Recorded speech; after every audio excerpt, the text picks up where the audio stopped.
5 часов разница, что у нас сегодня совершенно необъятная география, и думаю, что будет немножко сложно объять всю эту тематику, но тем не менее, к счастью, и общая повестка у всех наших стран есть.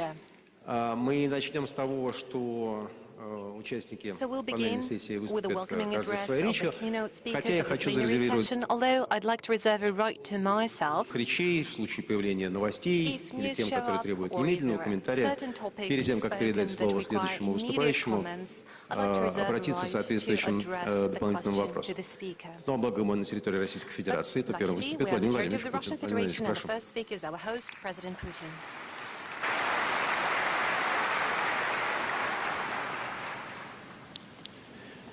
Уважаемый господин Батулга, уважаемый господин Нарендра Моди, уважаемый господин Махатхир Мохаммад и господин Синдзо Абе, дамы и господа, друзья. Прежде всего хочу обратиться к нашим иностранным гостям и к лидерам стран, которые здесь представлены, и к нашим иностранным партнерам, сидящим в этом зале. Хочу вас поблагодарить за то, что вы проявляете такое уважение к России, внимание к развитию отношений между нашими государствами. И надеюсь, уверен, что вся наша работа в эти дни пройдет на самом высоком уровне и с результатом для всех нас. Рад всех вас приветствовать на Восточном экономическом форуме.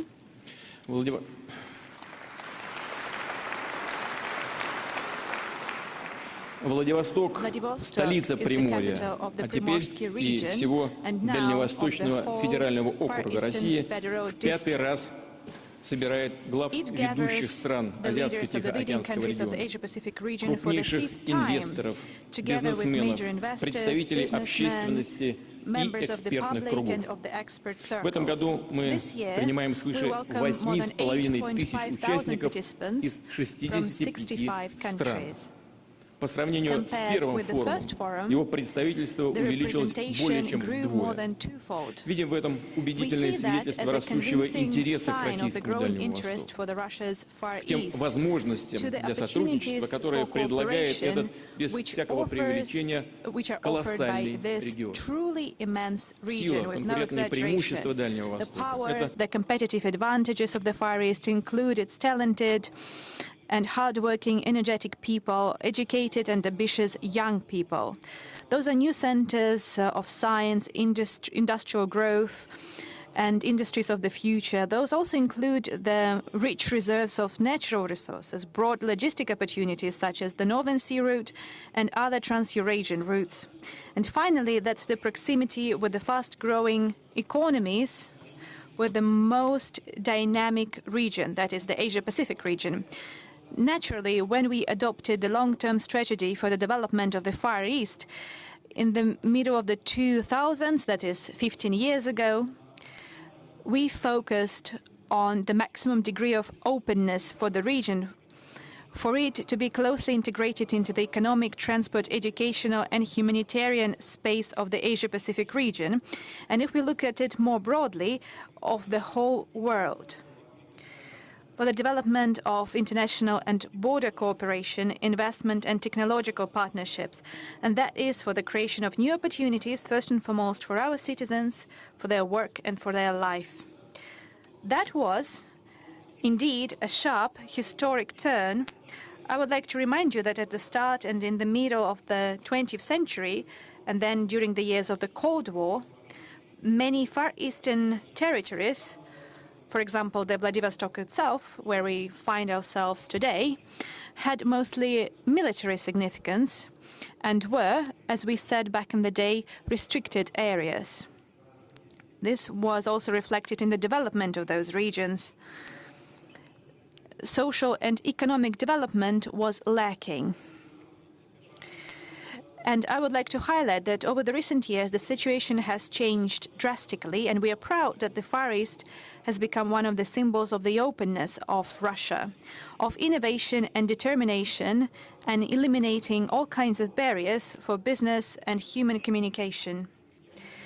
Undoubtedly, we understand that such a result would hardly be possible without strengthening the atmosphere of trust and constructive cooperation in the Asia-Pacific region as a whole.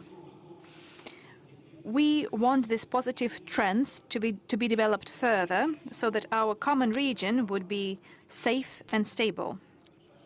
Our relationships with India, China, the Republic of Korea, Malaysia, Mongolia, Japan and other countries of the Asia-Pacific region are based on the principles of respect and honest dialogue. I'm convinced they have great prospects which tally with the growing role that the Asia-Pacific region is to play in the coming decades. I believe that all those gathered here, the high-level guests that we have with us today, would agree with that. On par with openness, we also have one more key principle of our massive plans to develop the Far East of Russia, and that is their long-term and consistent nature. We concentrate our resources and step by step we administratively boost our efforts. We reach our goals and we set new tasks before ourselves. We always strive for more. Over the last 15 years, we have managed to set the conditions so that the Far East would be on the track of advanced growth. And those are not just words. I can provide you some proof. A great beginning for such a work was the preparation for hosting the APEC summit in Vladivostok in 2012. We have invested great resources in modernizing transport, business and educational infrastructure in the city, in improving the capital of the region as a modern, dynamic city for people. As one of the scientific and educational centers in the Asia-Pacific region, of course we understand that a lot remains to be done, but we have also achieved a lot. And then, based on our achievements, we will launch major infrastructure, transport, industrial projects. And at the same time, while we try to improve business climate in our country, we have also proposed drastically new, in many aspects, unique instruments of support for business in the Far East, which are globally competitive. I would like to address all our colleagues who are going to invest in the Far East of Russia. Please use these opportunities. You should study them once again. Those are not just promises. This is actual practical steps which already function. So in the region, we have 20 priority development areas for social and economic development with special conditions for industry, preferential tax treatment and government support measures. We have already 369 registered residents there, and they have struck deals for more than 2.5 trillion rubles, and they have, we will provide more than 60,000 new jobs. They have already invested 344.8 billions of rubles in investment and created 19.5 thousand jobs. Now we have the free port of Vladivostok, which spans across 22 municipal entities, and its purpose is to help the integration of the Far Eastern regions in the economic space of the Asia-Pacific region. They will help to boost our high-tech industries. The advantages of the free port were already used by 1,404 residents that have signed their agreements, business deals, for 700 billion rubles, and they are going to create 68,000 jobs. They have already invested 95.2 billion rubles and created more than 10,000 jobs. This is a fact. And in overall, thanks to the measures of support, starting from 2015, the investors have already invested 612 billion rubles into our economy, and they have launched 242 production facilities and created more than 39,000 new jobs. As a result, we have the growth of industrial production in the Far East. It currently stands at 23% over the last 5 years, and this is 3 times higher than the average in the country. The center of new competences, exchanges between the young people and international cooperation, bold experiments in educational, science, new technologies. That is the Far Eastern Federal University, where we are gathered here today, as we are always gathered for this forum. And last year, 20,000 students studied at the university, and among them 3,500 foreigners from 74 countries of the world. More than 200 professors from abroad are teaching at the university, and we plan to further develop research infrastructure at the university, including the mega science lab construction. We can be sure that the university in the future will be a part of the backbone of the joint educational space of the Asia-Pacific region. Dear friends, at the previous Far Eastern forums, we have talked about the significance of the Far East for Russia, about our plans and tasks to develop it, of the instruments of support for business, how we can tap into those instruments. I have briefly spoken about this in my address today, although we understand, and just now with my colleagues during the working lunch, we talked about that without the people, without their energy, without their talents, without their interests in achieving results, no such goals could be reached. So in my address today, I'm going to focus on social and economic development and the social program of development for the region. I believe it would be interesting not only for the people in Russia, but also for our potential investors who already work here in Russia. That would mean that we would create a favorable social and economic climate, and thus we would attract the needed labor resources. So yesterday, together with the leaders of the Far East region, we discussed a new stage of development for the Far East. And the point is to convert the economic gains of the recent years into a social growth spurt, into better quality of life for the people. So we need to have changes in healthcare, education, in improving cities and villages that would be felt by millions of people. And such changes should be felt not only in some distant future, as I have already mentioned, not only years later, but very, very soon. And I would like to highlight that compared to 2005, the migration outflow from the Far East has decreased twofold. We need to turn the tide, and the Far East should not lose, but gain more people with their energy, power, and initiative. So I would like to go back to our talk at the working lunch. We discussed this topic, and my colleagues actually raised this question. What is the outflow of people from the Far East?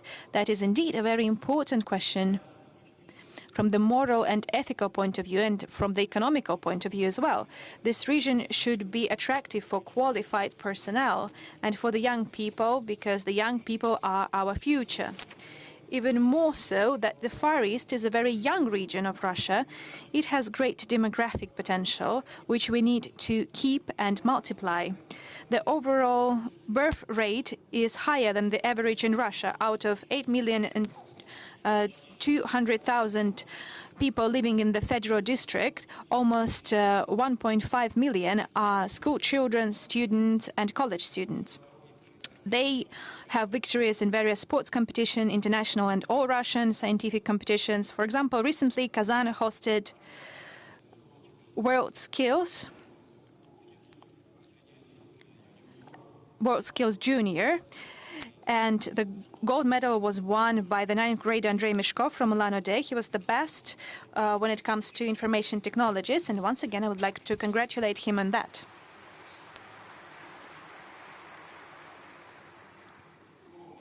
So we have talented, gifted, creative people here in the Far East.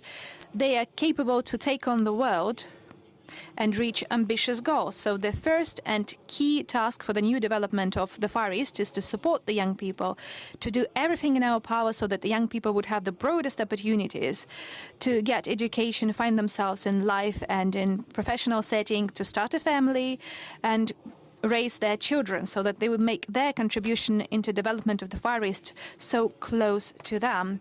And first and foremost, we need to boost the volume of construction, modern construction that is, and it should be affordable for the people. And yesterday, with my colleagues, the leaders of the region, we discussed this very question, and we want to launch a special mortgage program in the region. And young families could take a mortgage to buy a flat or a house in the Far Eastern regions only under 2% interest rate per year. And recently, we had a preferential interest rate in mortgage, that is a 5% interest rate. And my colleague said yesterday that it was not enough.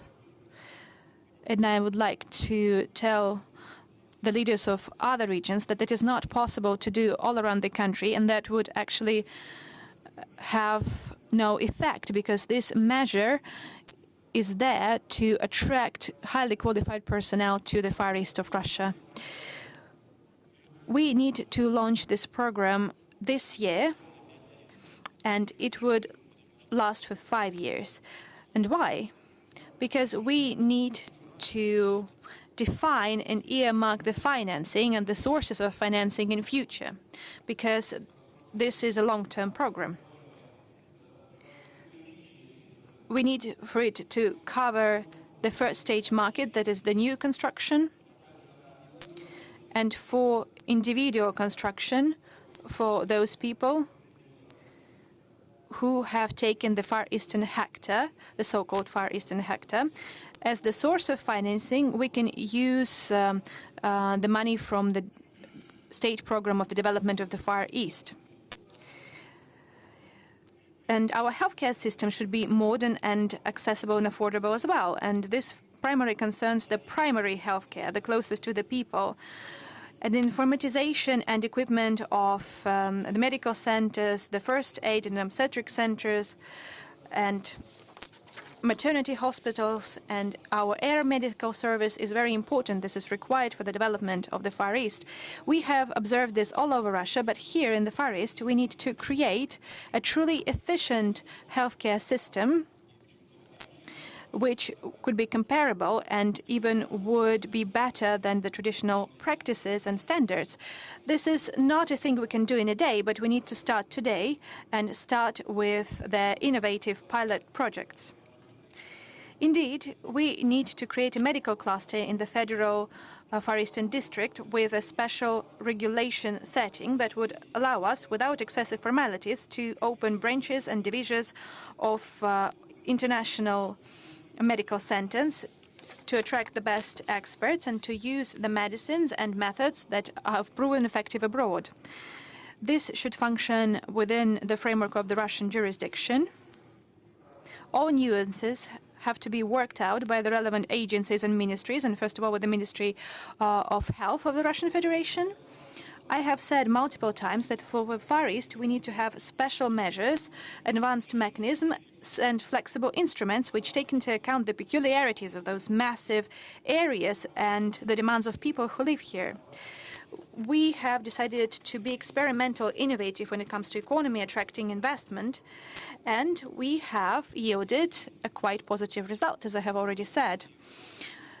We need to act in the same key when it comes to social development. I ask all the federal agencies, all the colleagues who are involved in developing the region, to be led by this very logic, by the interests of the Far East, and that is the entire country. An important step for strengthening the educational awareness raising and humanitarian space of the country should be the opening of a new cultural, educational and museum complex here in Vladivostok. But at the same time, we need to drastically upgrade the whole network of museums, libraries, theaters, cultural centers, leisure centers, additional education centers in the Far East of Russia to make them vibrant, interesting, modern centers which would attract people of all ages, children and young people. We have just discussed this very question. I mentioned our prior meeting for the third time, and Mr. Shinzo Abe here said about the attractiveness and the tourism potential of the region. Yes, indeed, creating such a major all-Russian cultural and awareness-raising center with branches of our leading museums, such as the Tretyakov Gallery, the Hermitage Museum, the Russian Museum, The Mariinsky theater branch would undoubtedly increase the tourism potential of the region multifold. It is especially important, that is, development of culture for the small cities here, and I would like to give you a few numbers. Out of 1,834 populated areas of the Far East, 1,614, those are areas where less than 1,000 people live, more than 5 and less than 1,000, and the distance might reach up to hundreds of kilometers. So we need to take that into account as well, and we talked about it with the leaders of the region. We need to adapt our all-Russian programs such as county doctor and county teacher to the conditions of the Far East. For example, we might increase the payments for physicians, physician assistants, teachers, especially those who come to the very small villages in the Far East. We can increase those payments compared to the average in Russia for the Far East twofold. And undoubtedly, we need to think about the future. It is closely linked to the young people and children today who love their region, who want to live and work here. They need to receive quality education regardless of their income and their status. That is why we need to provide employer-sponsored education and special budget-financed openings for highly required specialties, so that the young people would be sponsored by the budget, but also by the potential employers, and they could be certain that jobs await them and they would be guaranteed to get a job. And the young people and people of all ages should have the opportunities to access distance education, as well as telehealth, information resources, and electronic public services, digital platforms and services which open up new horizons for the creation and launching of their own business. I would like to remind you that more than half of internet users of our planet live in the Asia-Pacific regions, and that is why the Far East should meet the standards of the digital infrastructure which are set in the world, including the high-speed internet coverage. I would like to ask the government to take that into account when implementing the national program Digital Economy of Russia. We need to have a digital environment which is comparable to the scope of challenges of our time and rapid technological advancements. That is why our second important strategic task, the Russian Far East, should become one of the global centers of high technologies and competences, new industries, and new areas of production. That is the focus of the leading quality jobs for well-qualified professionals. Thank you. And first and foremost, for the people living in the Far East, for those citizens of Russia who live here in this region. And this is our principal position. We have the groundwork laid for that. And here on the Ruski Island, we have a massive innovative cluster. We are also advancing our space industry around the spaceport of Vostochny. Aircraft construction and gas processing is also developing here, as well as chemical industry. We are continuing to create the Zvezda shipbuilding plant, and we are going to focus on increasing the exports of deep processing products. Again, this is our principal position, and I would like to draw the attention of Russian and foreign investors to this, the residents of advanced development areas and the free port of Vladivostok. So we increase the export taxes for roundwood, for example, but at the same time, we are ready to back those who want to invest into boosting our capacities in timber industry. At the same time, we create the preferential treatment for export of the ready-made products, including on the markets of third countries. In the same logic, preferences and support in exchange for deep processing will be used in other areas, including maritime resources and mineral resources. As for safeguarding and careful use of our forest resources, this is a very important topic, and we should consider it in the scope of the entire country at the special meeting of the State Council. We understand the creation of a massive scientific and industrial center in the region is a colossal challenge. At the same time, this provides us great opportunities, and it's indeed very broad.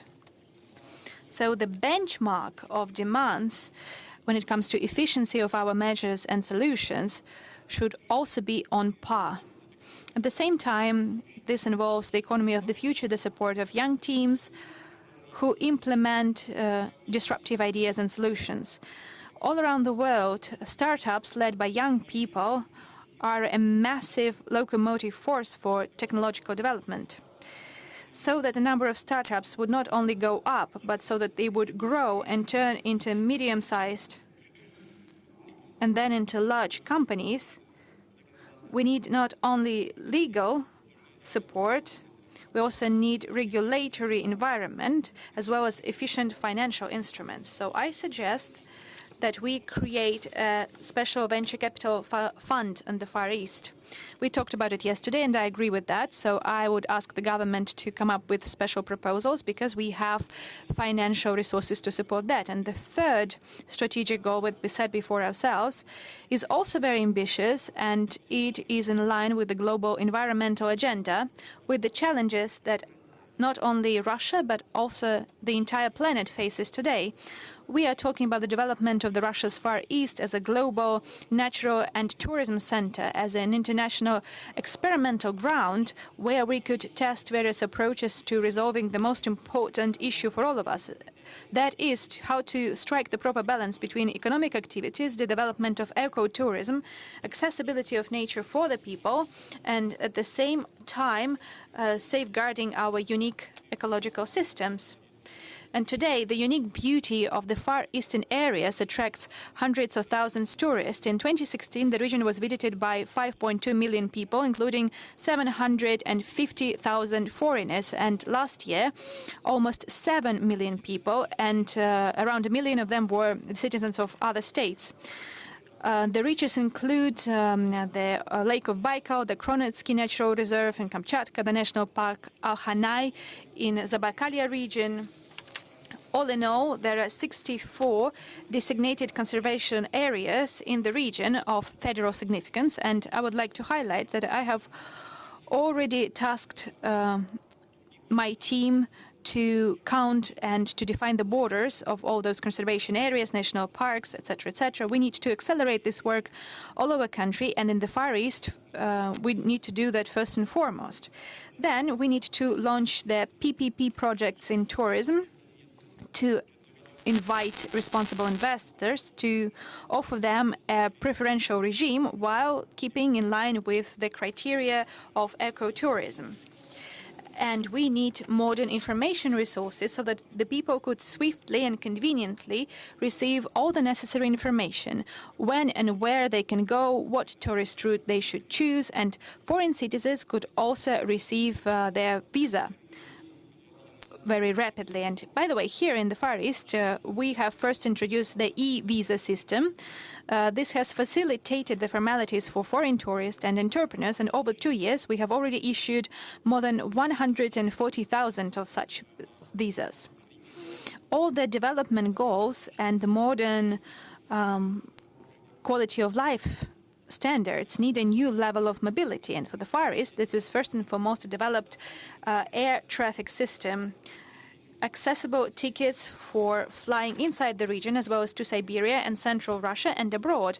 Up to 2024, 40 airports would be reconstructed in the Far East, and to expand local air traffic and to upgrade the fleet of regional and local planes and helicopters, we need to use the capacities of aircraft plants in Lanode, Komsomolsk, on Amur, and Arseniev. And the priority for all aircraft companies around the world is safety, security, and comfort. And for those companies working in the Far East, one more priority should be affordability of tickets. I guess it would be only rational that their companies who want to expand their presence in the Far East should have responsible and rational pricing policy, and they would have preferential access to clients in a much more advantageous routes. We have talked about it with the Minister of Transport, and this system works in practice, and probably we need to have it set in various documents. And for this region, this is well justified, and we need to think up of regulations to set it in stone, so to say. Dear friends, we have massive goals to develop the Far East. Major goals always translate into partnership and uniting our efforts. And we want to have such cooperation open for those who are interested in it. And we believe in the future of our cooperation and the future of the Far East of Russia. But for us to be successful, as well as to be successful all over our country, we need for the society and community to be consolidated and to be ready to pitch in and to make a contribution and their energy to the overall result. We have such an environment that all plans and all dreams will come true, even the boldest one. I would like to wish every success to the participants of the forum and all the best. Thank you for your attention. Спасибо. Thank you.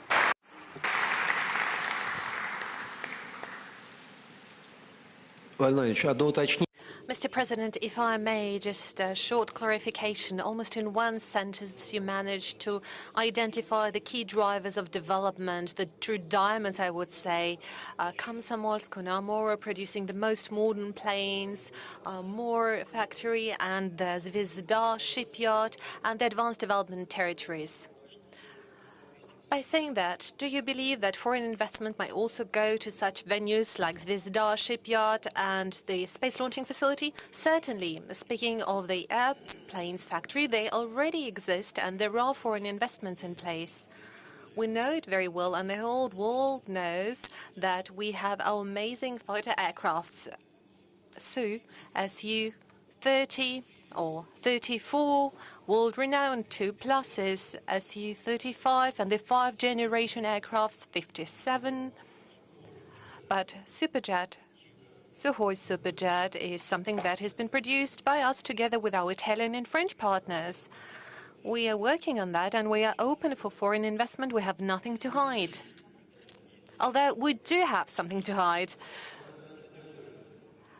Yeah, but we'll be very cautious in closing the type of information that is to be restricted. But at the same time, we have all the opportunities to successfully develop our cooperation. As for the space launch facility, it's not a military facility, it is a civil one. And we're discussing who should be the one constructing the next stages of it. But generally, the space launch facility is designed to do the launches for civil purposes. We therefore believe it is not just possible to work together with foreign partners. We're very much interested in that type of cooperation, and we very much invite them to participate. We already have joint projects with India in the space area. We actively collaborate on that with our colleagues from People's Republic of China. We have good cooperation with the European Space Agency. And we hope that in the future it would develop even further. We work with the United States as well. We are doing quite a lot of launches in the interest of our partners and also in the interests of the United States. And those launches are planned to be shifted to the Vostochny space launch facility. So I do not see any single area that could be closed for cooperation with our foreign partners. On the contrary, we're very much interested in engagement of that type, including the Zvezda shipyard. We visited it just yesterday with Prime Minister Modi. Of course, we'll be constructing the most advanced high-tonnage vessels, and there will be all type of services that are suitable for working on the shelf in the Arctic zone, and in particular for transportation of LNG and oil products, any type of cargoes and freight. And yesterday we discussed it with the Prime Minister that we'll be searching for opportunities of joint work Probably there might be some specific vessels that be constructed here. It is an international cooperation that is flourishing in this way. So some of the vessels could be built in Russia, while some of them might be completed at the shipping yards in India, and a renowned leading Russian company in the area, Rosneft, an oil and gas company, is the owner of one of the largest processing facilities in India. They purchased the controlling stock lately, one of the biggest refineries, and that includes one of the largest seaports in India. So we have a lot of potential points for cooperation. There are no issues that are closed for cooperation. On the contrary, we're very much interested in that. Thank you. Before I give the floor to Prime Minister of India, I'd like to emphasize that President Putin slightly commented on some things that were discussed between him and Prime Minister Modi in a one-to-one meeting. When I took a look at the agenda of the meeting, I thought, think of a situation when an Indian businessman decides to come to Vladivostok, and the shortest journey would be via Korea, and it would take around 18 hours or up to 20 or 23 hours. Obviously, the speed of reaching India from Vladivostok and vice versa would be much faster if that is a maritime route, as suggested by Prime Minister Modi, between Chennai and Vladivostok. And today we see this type of high connectivity emerging. Mr. Prime Minister Modi, please take the floor.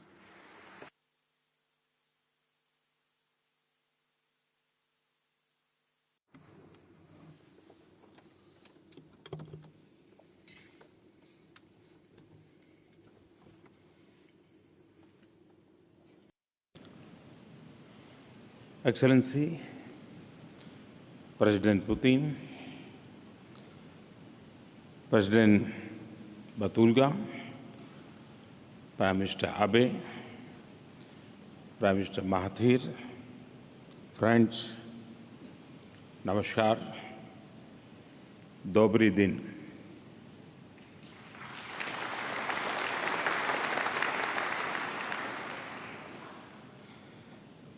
Vladivostok के शांत और प्रकाशमय वातावरण में आपके साथ संवाद करना एक सुखद अनुभव है। सुबह का उजाला यहाँ से होकर दुनिया में फैलता है और पूरी दुनिया को ऊर्जावान बनाता है।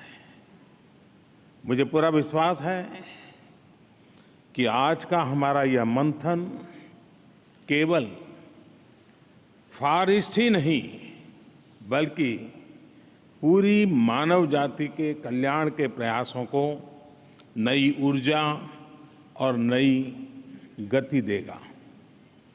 इस महत्वपूर्ण अवसर को मुझे हिस्सा बनाने के लिए मैं अपने मित्र राष्ट्रपति पुतिन का आभारी हूँ। राष्ट्रपति जी ने मुझे यह निमंत्रण भारत के आम चुनाव से पहले ही दे दिया था। 130 करोड़ भारतवासियों ने मुझ पर विश्वास जताया और आपके निमंत्रण भी उनका विश्वास और मोहर लग गई। फ्रेंड्स, 2 साल पहले राष्ट्रपति पुतिन ने मुझे सेंट पीटर्सबर्ग इकोनॉमिक फोरम में आमंत्रित किया था। यूरोप के फ्रंटियर से पैसिफिक के गेटवे तक मेरी भी एक प्रकार से ट्रांस साइबेरियन यात्रा हो गई है। व्लादिवोस्तोक यूरेशिया और पैसिफिक का संगम है। यह आर्कटिक और नॉर्दर्न सी रूट के लिए अवसर खोलता है। रूस का करीबन 3/4 भूभाग एशिया है। फार ईस्ट इस महान देश की एशियन आइडेंटिटी को सुदृढ़ करता है।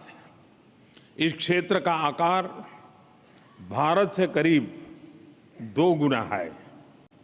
इसकी आबादी सिर्फ 6 मिलियन है। लेकिन यह रीजन खनिज, ऑयल और गैस जैसे प्राकृतिक संसाधनों का धनी है। यहाँ के लोगों ने अपने अथक परिश्रम, साहस और इनोवेशन से नेचर की चुनौतियों पर विजय पाई है। यही नहीं, कला, विज्ञान, साहित्य, स्पोर्ट्स, इंडस्ट्री और एडवेंचर, मानव गतिविधि का ऐसा कोई एरिया नहीं है जिसमें फार ईस्ट के लोगों ने, व्लादिवोस्तोक के बाशिंदों ने सफलता हासिल ना की हो। साथ ही उन्होंने रूस और उसके मित्रों के लिए भी अनेक अवसर बनाए हैं। फ्रोजन लैंड को फ्लावर बेड में बदलकर एक सुनहरे फ्यूचर का आधार तैयार किया है। कल राष्ट्रपति पुतिन के साथ मैंने street of the far east exhibition देखा। यहाँ की विविधता, लोगों की प्रतिभा और टेक्नोलॉजी के विकास ने मुझे बहुत ही प्रभावित किया है। इनमें प्रगति और सहयोग की अपार संभावनाएं मैंने महसूस की हैं। फ्रेंड्स, भारत और फार ईस्ट का रिश्ता आज का नहीं, बहुत पुराना है। भारत वो पहला देश है जिसने व्लादिवोस्तोक में अपना कॉन्सुलेट खोला। तब भी और उससे भी पहले भारत और रूस के बीच बहुत ही भरोसा था। सोवियत रूस के समय भी जब अन्य विदेशियों पर यहाँ आने पर पाबंदियां थी, व्लादिवोस्तोक भारतीय नागरिकों के लिए खुला था। रक्षा और विकास के बहुत सा साजो सामान व्लादिवोस्तोक के जरिए भारत पहुंचता था और आज इस भागीदारी का पेड़ अपनी जड़ें गहरी कर रहा है। दोनों देशों के लोगों के लिए सुख, समृद्धि का सहारा बन रहा है। भारत ने यहाँ एनर्जी सेक्टर और दूसरे नेचुरल रिसोर्सेज जैसे डायमंड में महत्वपूर्ण निवेश किया है। सखालिन के ऑयल फील्ड्स भारतीय निवेश की सफलता का एक उत्तम उदाहरण है। फ्रेंड्स, राष्ट्रपति पुतिन का फार ईस्ट के लिए लगाव और उनका विजन इस क्षेत्र के लिए ही नहीं, भारत जैसे रूस के पार्टनर्स के लिए अभूतपूर्व अवसर लेकर के आया है। उन्होंने रशियन फार ईस्ट के विकास को national priority for the 21st century घोषित किया है। उनकी होलिस्टिक अप्रोच यहाँ जीवन के हर पहलू को, इकोनॉमी हो या एजुकेशन, हेल्थ हो या स्पोर्ट्स, कल्चर हो या कम्युनिकेशन, ट्रेड हो या ट्रेडिशन, हर एक को बेहतर बनाने का प्रेरक प्रयास है। एक और उन्होंने इन्वेस्टमेंट के रास्ते खोले हैं, तो दूसरी ओर सामाजिक सेक्टर्स पर भी उतना ही ध्यान दिया है। मैं स्वयं उनके इस विजन से प्रभावित हुआ हूं और इसे शेयर भी करता हूं। भारत उनकी इस विजनरी जर्नी में कदम से कदम मिलाकर रूस के साथ चलना चाहता है। मैं अपने अनुभव के आधार पर कह सकता हूं कि फार ईस्ट और व्लादिवोस्तोक के रैपिड, संतुलित और समावेशी विकास के लिए राष्ट्रपति पुतिन का विजन जरूर कामयाब होगा, क्योंकि यह रियलिस्टिक है और इसके पीछे यहाँ के मूल्यवान संसाधनों और लोगों की असीम प्रतिभा है। उनके विजन में इस रीजन के लिए और यहाँ के लोगों के लिए सम्मान और प्यार झलकता है। भारत में भी हम सबका साथ, सबका विकास, सबका विश्वास के मंत्र के साथ एक नए भारत के निर्माण में जुटे हैं। 2024 तक भारत को $5 ट्रिलियन की इकोनॉमी बनाने के संकल्प को सिद्ध करने में जुटे हैं। तेजी से बढ़ते भारत और उसकी प्रतिभा की इस रीजन से भागीदारी एक और 11 बनाने का ऐतिहासिक मौका है। फ्रेंड्स, इसी मोटिवेशन से हमने ईस्टर्न इकोनॉमिक फोरम में हमारे पार्टिसिपेशन के लिए अभूतपूर्व तैयारी की। कई मंत्री, 4 राज्यों के मुख्यमंत्री और करीब 150 बिजनेस लीडर्स यहां आए। उन्होंने राष्ट्रपति के विशेष दूत, फार ईस्ट के सभी 11 गवर्नर्स और उनके बिजनेस लीडर्स से मुलाकात की। रूस के मंत्री और फार ईस्ट के बिजनेस लीडर भी भारत आए। मुझे ये बताते हुए खुशी रही है कि हमारी इन कोशिशों के बहुत ही अच्छे परिणाम आ रहे हैं। एनर्जी से लेकर के हेल्थ, एजुकेशन से लेकर के स्किल डेवलपमेंट, माइनिंग से लेकर के टिम्बर, अनेक क्षेत्रों में करीब 50 बिजनेस एग्रीमेंट हुए हैं। इनसे कई बिलियन डॉलर्स के व्यापार के निवेश की अपेक्षा है। फ्रेंड्स, फार ईस्ट के विकास में और योगदान देने के लिए भारत $1 बिलियन की लाइन ऑफ क्रेडिट देगा। यह पहला मौका है कि हम किसी देश के क्षेत्र विशेष को लाइन ऑफ क्रेडिट दे रहे हैं। मेरी सरकार की एक्ट ईस्ट पॉलिसी ने ईस्ट एशिया को एक्टिवली एंगेज किया है और आज की यह घोषणा एक्ट फॉर ईस्ट का टेक ऑफ पॉइंट साबित होगी और ये मेरा पक्का विश्वास है। यह कदम हमारी इकोनॉमिक डिप्लोमेसी में भी एक नया आयाम जोड़ रहा है। मित्र राष्ट्रों के रीजन्स के विकास में हम उनकी प्राथमिकताओं के हिसाब से एक्टिव भागीदार बनेंगे। फ्रेंड्स, भारत की प्राचीन सभ्यता के मूल्यों ने हमें सिखाया है कि प्रकृति से उतना ही ले जितने की जरूरत है। हम प्राकृतिक संसाधनों के संवर्धन पर विश्वास करते हैं।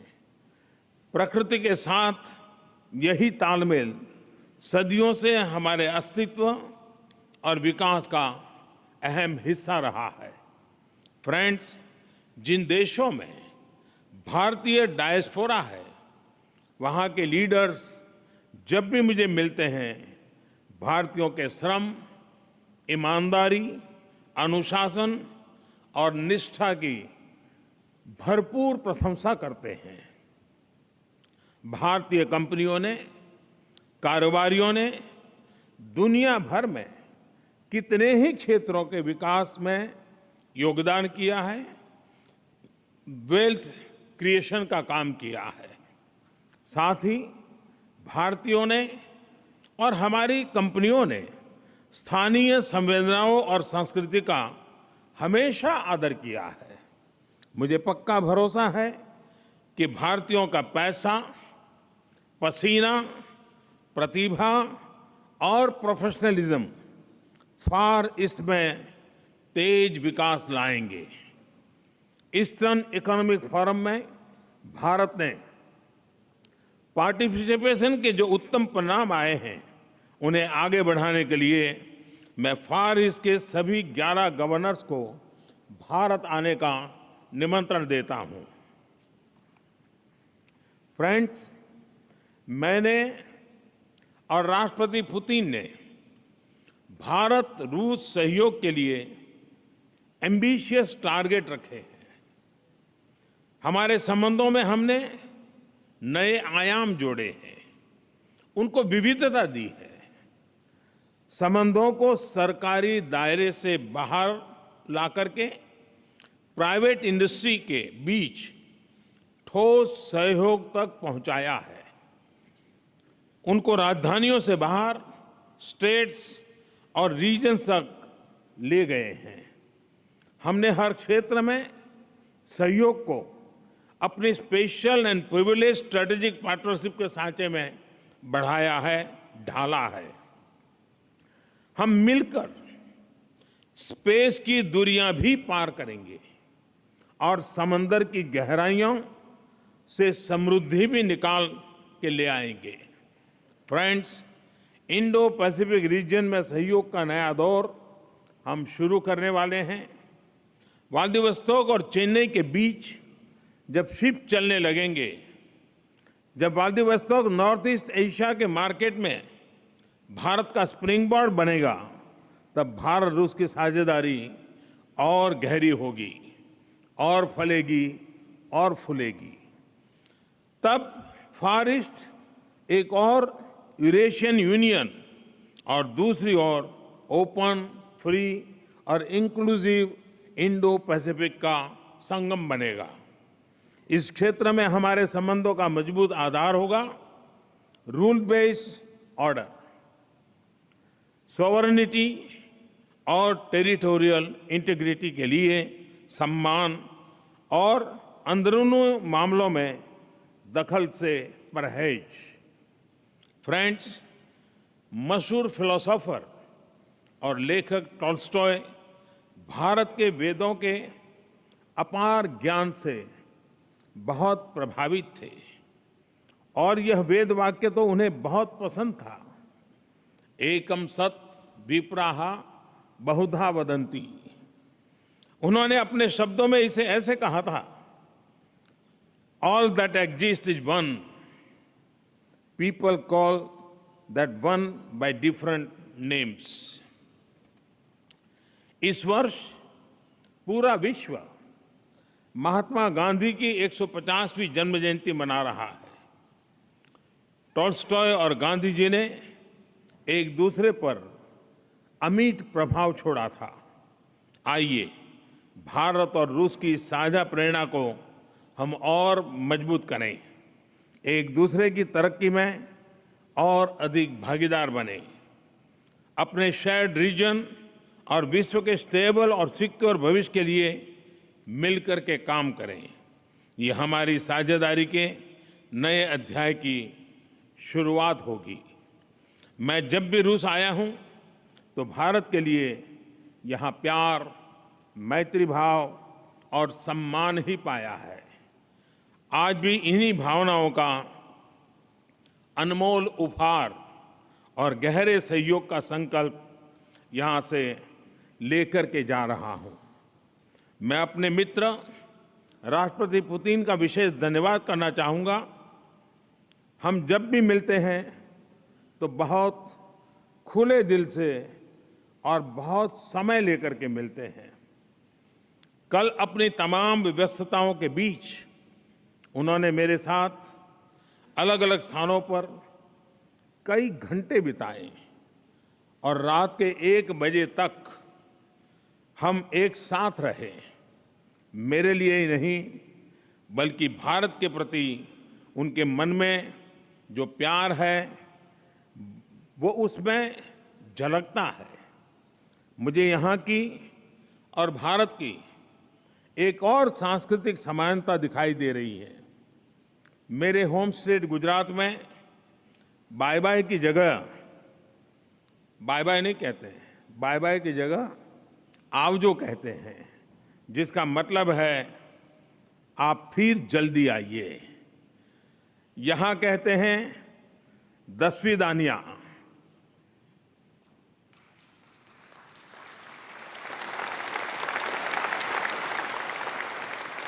तो मैं आप सबको कहता हूं, आवजो, 10वीं दानिया, बहुत बहुत धन्यवाद, स्पासिबा बलशोई.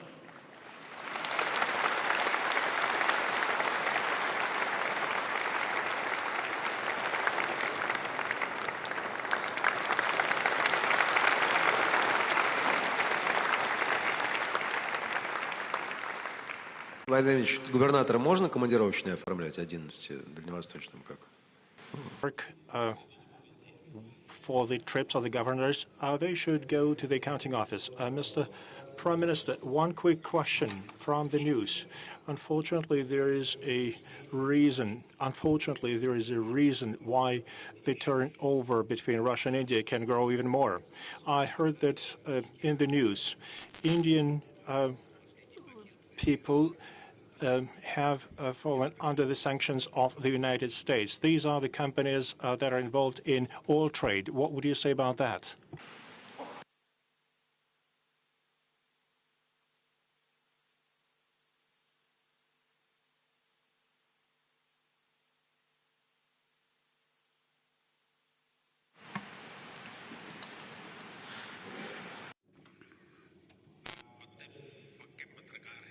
You are a good journalist. You have really couched your question in very interesting words. Between India and Russia, वो हर क्षेत्र में फला फूला है. भारत का ऑयल एंड गैस के क्षेत्र में इन्वेस्टमेंट है. रशिया की कंपनियों का भी खास करके technology transfer, defence manufacturing, energy के क्षेत्र में अभी इन्वेस्टमेंट हुआ है. तो हम दोनों देशों के बीच में ऐसी कोई रुकावटें नहीं है. जो आपका तीसरा सवाल है, जो बिल्कुल एक पत्रकार के हैसियत से आपने बढ़िया ढंग से पूछा है, मैं समझता हूं कि दुनिया के अंदर इस पर बड़ी डिबेट चल रही है कि जिस देश के लिए सैंक्शन लगते हैं उस पर इसका कितना प्रभाव होता है वो एक बात है, लेकिन उसके कारण दुनिया के अन्य देशों पर जो प्रभाव होता है, विश्व की ओवरऑल इकोनॉमी जो प्रभाव होता है, उस पर आज विश्व में गहरी चिंता भी है, चर्चा भी है.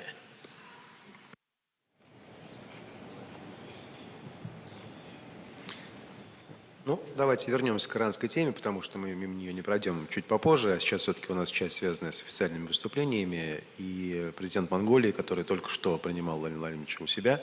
Пожалуйста, президент Баталга, прошу вас подойти к сцене. К подиуму, к трибуне. Ну, он может и на подиуме выступить. Посмотрите, как он выглядит. Все-таки чемпион мира по самбо. He's world champion in sambo wrestling. Баярлалаа. Ингээд Олон улсын ерөнхийлөгч Владимир Владимирович Путин, Япон улсын ерөнхий сайд Шинзо Абе, Бүгд найрамдах улсын ерөнхий сайд Нарендра Моди, Малайз улсын ерөнхий сайд Махатир Мохаммед мөн та бүхэн хатагтай ноёдоо та бүхэнд энэ өдрийн мэндийг хүргье.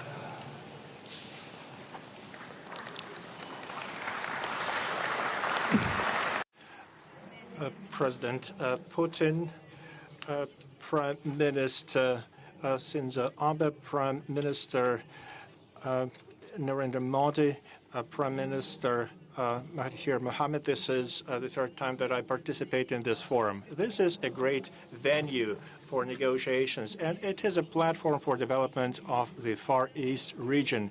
It is also a place for collaboration between Asia-Pacific region countries.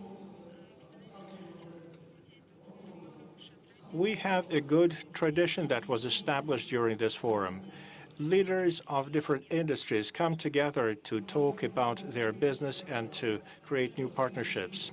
I would like to share some of my thoughts about the growth of collaboration between our economies. This is the main theme of this forum. Our citizens communicate through social networks. communication is very fast. We, the leaders, have the responsibility to improve the quality of our economies, improve the situation with the development, and fight poverty. There are various technologies and solutions that we can use to give our citizens better lives. I encourage you to think about the opportunities to eliminate problems and barriers that stand in the way of achieving this goal. We need to support various business projects. We need to implement the most modern solutions and optimize use of resources. We believe that it is essential to act today to overcome problems and red tape-related obstacles. I am fully supportive of all initiatives in this sphere. There are some economic problems, though, where we have to walk away from politics. Ladies and gentlemen, it's good to hear that we are here, and President Putin visited Mongolia 2 days ago.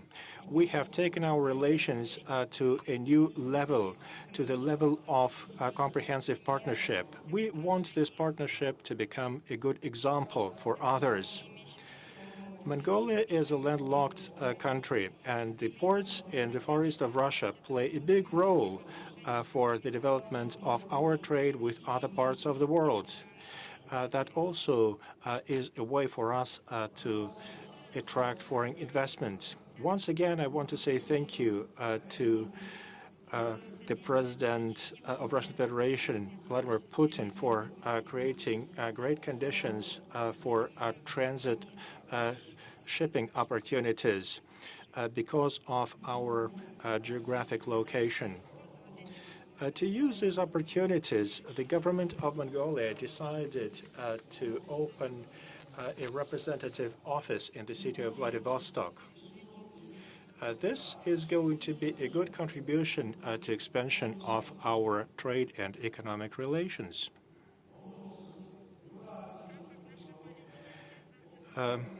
We want to increase trade and collaboration with Eurasian region countries. We are working together on signing of a free trade agreement between Mongolia and Eurasian Economic Union. We are confident that a free trade agreement would play a big role in reducing tariff and non-tariff barriers to trade, and it would help us to fully use the resources of our economies. To increase integration, we launch joint infrastructure projects with Russia and China. We want them to be as effective as possible. We have a joint program of building an economic corridor between the three countries. We are implementing this economic corridor, and this is going to put the regional cooperation on a new level. We work very hard in this direction. This is a joint Mongolia-Russia-China mechanism. Last year, I proposed to establish a coordinating body in the interests of building a Northeast Asia energy supergrid. We have spent a year working on this issue, and we had a number of events in our region. As a result, the government company responsible for energy is now working on the feasibility study of projects of supergrid. We are preparing all it takes to produce and market electricity.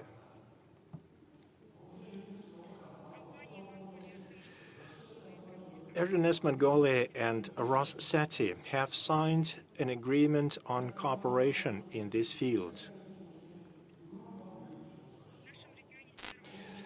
In Northeast Asia, there are 4 big consumers of electricity. Mongolia can provide inexpensive electricity. This is going to be good for the competitiveness of our region. Residents of our countries will enjoy inexpensive electricity. President of Russia has supported us, and Chairman of China has said that he would look at the possibility of building a transit lines for electricity in our region. Ladies and gentlemen, Mongolia encourages production of goods for export. We want to increase the volume of trade with our partners. We want to diversify our exports. We want to sell high added value products. We have developed standard contracts for international cooperation. This standard contract should help us to protect investors' rights and make their work profitable. This would help to support growth. At the same time, it would also make our development sustainable and environmentally friendly. Mongolia keeps its doors open for all those who want to do business with us. Ladies and gentlemen, Mongolia is working quite hard. We respect the rule of law, and we're going to create values and share the value that we create with our partners. The basis of our collaboration is free trade, regional peace, and stability. Our goal is to develop collaboration based on trust. I wish you every success in the forum. Thank you very much for your attention.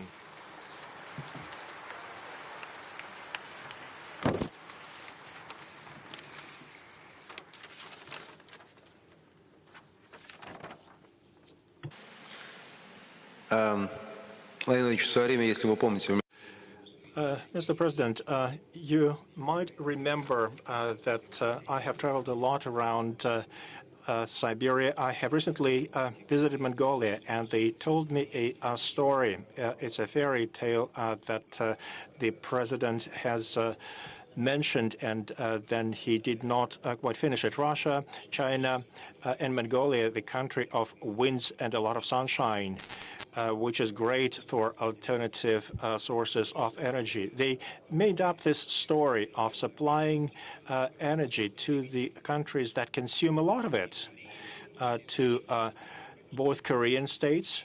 There are issues with North Korea, but that is a different story, and to Japan. The suppliers are ready for that. Potential buyers, though, are not ready yet. And at that point, our guest from Mongolia interrupted his story, and he switched to the subject of trust, of which there is not enough. Mr. President, what exactly did you mean when you were saying that?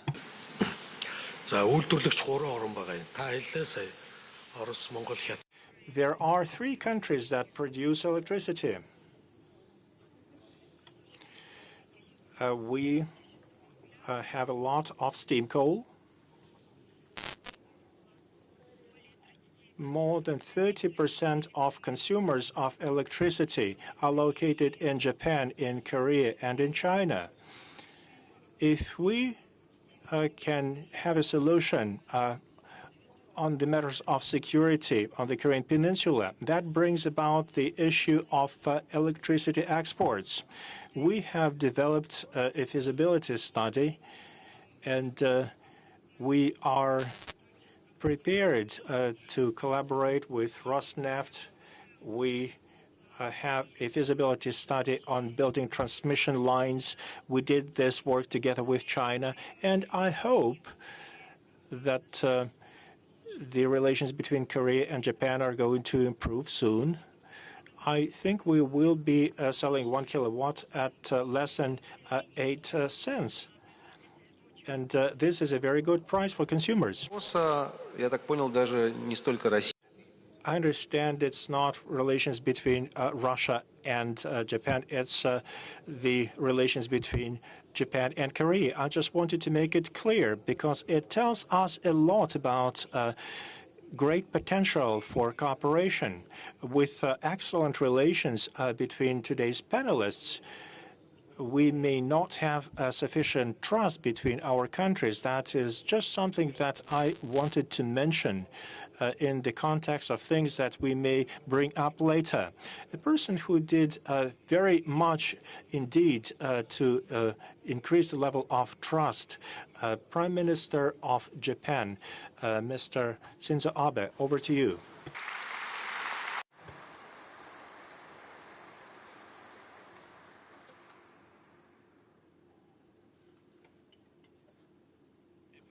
President Putin, thank you very much for inviting me here today. It is a pleasure to be with you again this year here in Vladivostok. Mr. Brilev, I am very happy to share the stage with you once more this year. And to all the leaders joining us on the stage, I know each of you very well.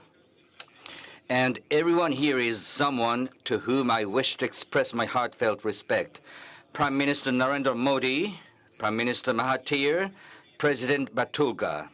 I find it fascinating that what brings together the five of us, including President Putin, is Vladivostok. My colleagues here on the stage, what do you think? What you can envision with us is a grand connection among us all by a line drawn with a single brush stroke. It is the swift flow of water from the Arctic Ocean through the Sea of Japan and the South China Sea connecting to the Indian Ocean. It is powerful, billowing waves. I will assert in a loud voice that, ladies and gentlemen, the future is with us here. It is precisely here where our unbounded potential lies. This year, I have once again come to speak of the future and its potential, to speak exclusively of the future and its potential. Ladies and gentlemen, allow me to quote a four-line poem you all know.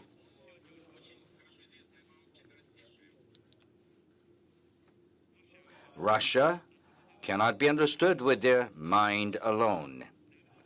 No ordinary yardstick can span her greatness. She stands alone, unique. In Russia, one can only believe. And in which way should one deal with Russia? Let us now replace Russia in this famous poem with Japan.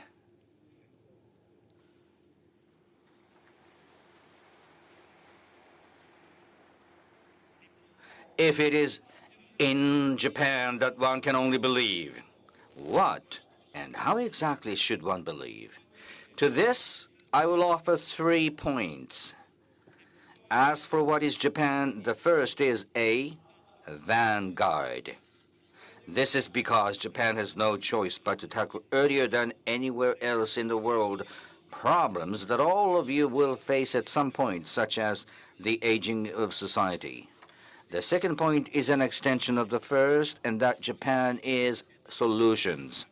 Japan can offer a wide range of solutions to the problems you are facing. The third point is that Japan is a partner. It is a country in which you can place your trust. Once Japan makes a promise, our posterity too will uphold it without fail. President Putin, Vladimir, the audience here might not know that the summit meeting we just had was our 27th. It's essential for them to have a solid understanding of this fact. Ladies and gentlemen, it's important for you to know that President Putin and I have had meal together time and time again, and as a result, we are friends who have, as you might say, eaten a pood of salt together.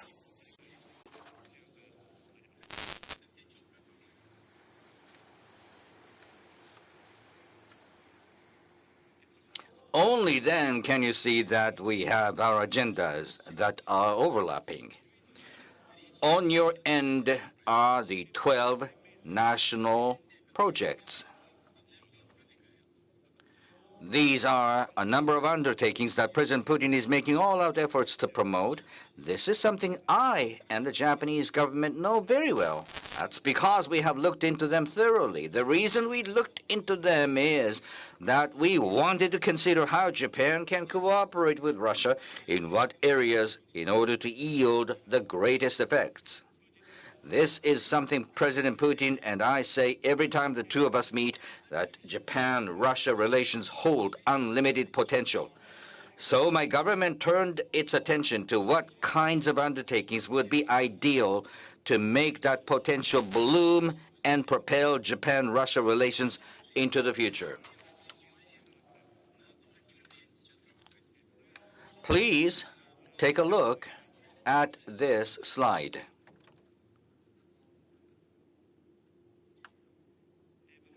On the left-hand side, you will see the 12 projects that Russia is promoting.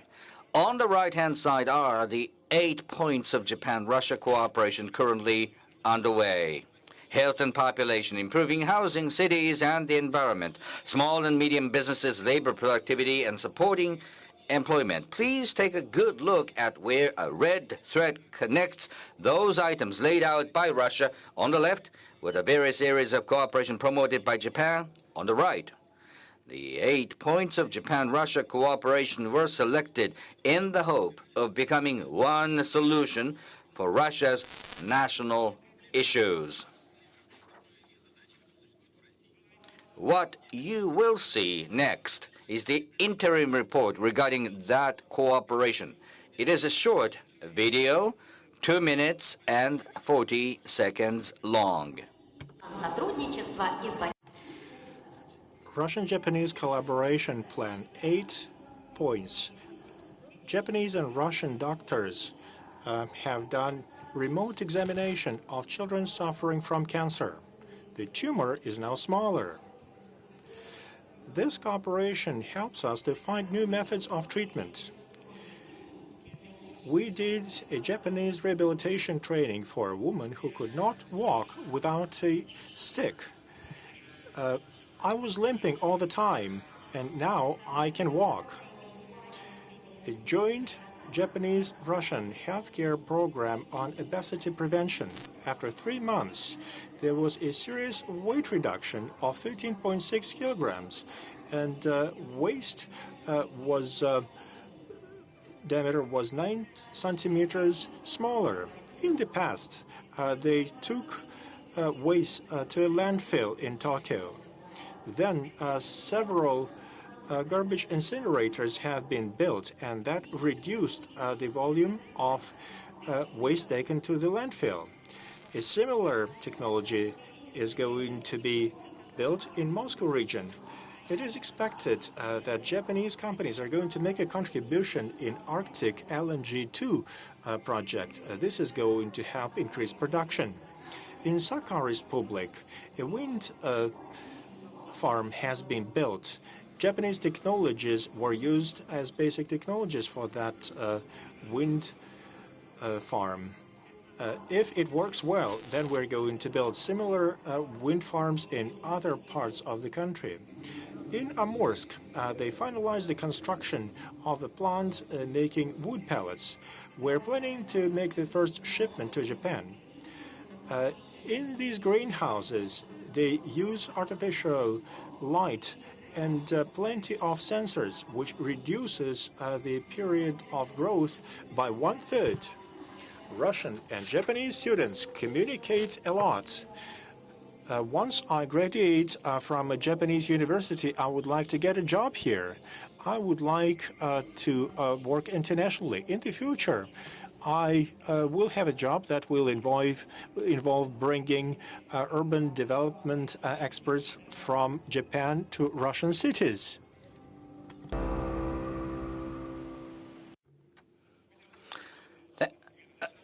I have been the producer of this video. Thank you very much. What do you think? Thank you.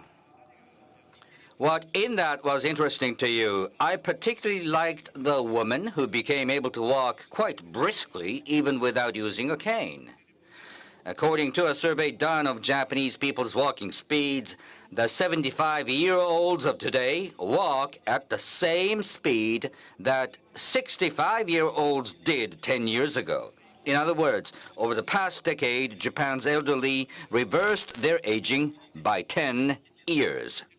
I can't help but break into a smile imagining that Japan's cooperation will enable even one more elderly Russian man or woman to walk briskly. Japan wants to show that kind of bright future and limitless potential to ordinary Russian people living ordinary lives. That is a hope we always cherish. Let me tell you some bigger stories now. First is the story of an enormous waste treatment facility. The need to modernize waste management is one area President Putin emphasized in his annual presidential address to the Federal Assembly. Ladies and gentlemen, this July, a company that is part of Japan's Hitachi Zosen Group received an order for a waste incineration plant outside Moscow. It will be able to process up to 7,600 tons per day. As it incinerates these 7,600 tons of waste daily, it can simultaneously generate enough electricity to supply 1.5 million people. This means that under this calculation, over 10% of that city of Moscow's electrical demand will be covered through the incineration of waste. Next is about Japan's car companies. Each of them is increasingly interested in Russia. Toyota is using 20 billion rubles until 2028 as additional investments into its St. Petersburg plant. At the same time, it is revamping its suppliers' manufacturing lines and enhancing the technical abilities of the people who work there at the plant, aiming to widely introduce what is known as the Toyota Way. Hino Motors, one of Japan's biggest truck manufacturers, is currently constructing a plant on the outskirts of Moscow. It plans to manufacture medium and light-duty trucks at a scale of approximately 2,000 vehicles annually. Mazda Solar's auto plant here in Vladivostok, which President Putin and I toured last year, started manufacturing engines in July this year. With what is said to be an annual production capacity of 50,000 units, this is an important plan for Mazda's global strategy. And now I will share with you the most exciting story. It is the dynamic development of Arctic LNG, ice-breaking LNG tankers, and transshipment on the Kamchatka Peninsula to head to countries around Asia. When I spoke to you last year, this was still in the planning stages. At the Yamal LNG facility, where Japanese companies were involved in the design and the construction, 3 LNG trains have all now begun production and export, and finally in June, the facility managed to achieve its first shipment to Japan. Japan's major marine transportation company, Mitsui O.S.K. Lines, has readied 3 ice-breaking LNG vessels and is committed to the success of Yamal LNG exports. There is also the Arctic LNG 2 project. This past June, it was decided that Mitsui and Company and the Japan Oil, Gas and Metals National Corporation, JOGMEC, would invest in this massive LNG project, whose annual production capacity is at a scale of 20 million tons. Japan will become one of the leading stakeholders, and before long I expect a buyer of the LNG produced there. Once the LNG moves beyond Kamchatka, the battle against ice becomes unnecessary. So there it can be transshipped to ordinary tankers. When this comes to fruition, it will be the realization of a grand connection among us, drawn with a single unbroken line, a free and open Indo-Pacific, and the Arctic Ocean where Russia is pushing forward with development. For the first time in human history, these two seas will become one, and a magnificent physical distribution highway will come into being. Examples like the ones you have seen here are but a small part of a much greater whole. The number of private sector projects born out of Japan-Russia cooperation over the past 3 years easily totals more than 200. While I am no Fyodor Chuchev, there is only one way to interact with Japan and to repeat, that is to believe, to place your trust in Japan. Trust is born between one person and another and connects one person with another. Over the past year, Japan and Russia continued our cultural exchanges to an extent unprecedented in the history of our relations. Let us spread this energy all around each other's countries. This is something that President Putin and I decided this past June. We will make 2020 to 2021 a year of Japan-Russia regional exchanges. The government of both our countries will be involved in exchanges between one region and another, for example, between sister cities. Incidentally, the number of people in Japan interested in visiting Vladivostok is increasing. My coming here every year may also have helped somewhat. Regardless, the number of tourists from Japan, especially women, has increased. And in response, Japan's two major airlines will both launch direct flights connecting Tokyo and Vladivostok. Starting this month, we will issue multiple entry visas for a maximum of 5 years to people working at Russian companies or research institutions related to our 8-point cooperation plan. We will also make it easy for Russian university students to get visas so that they can come to Japan in greater and greater numbers. Ladies and gentlemen, in Japan, a new emperor has succeeded to the imperial throne, and the name of the era has changed accordingly. A major event announcing the rise of the curtain on this new era is the Rugby World Cup, which kicks off on the 20th of this month, and the very first match of the tournament is none other than Japan versus Russia. It goes without saying that I have full faith that Japan will emerge the winner. Sorry, Vladimir. But I want the Russian athletes also to give it their all. I would be very happy if the Russian team won its matches against all its opponents except Japan.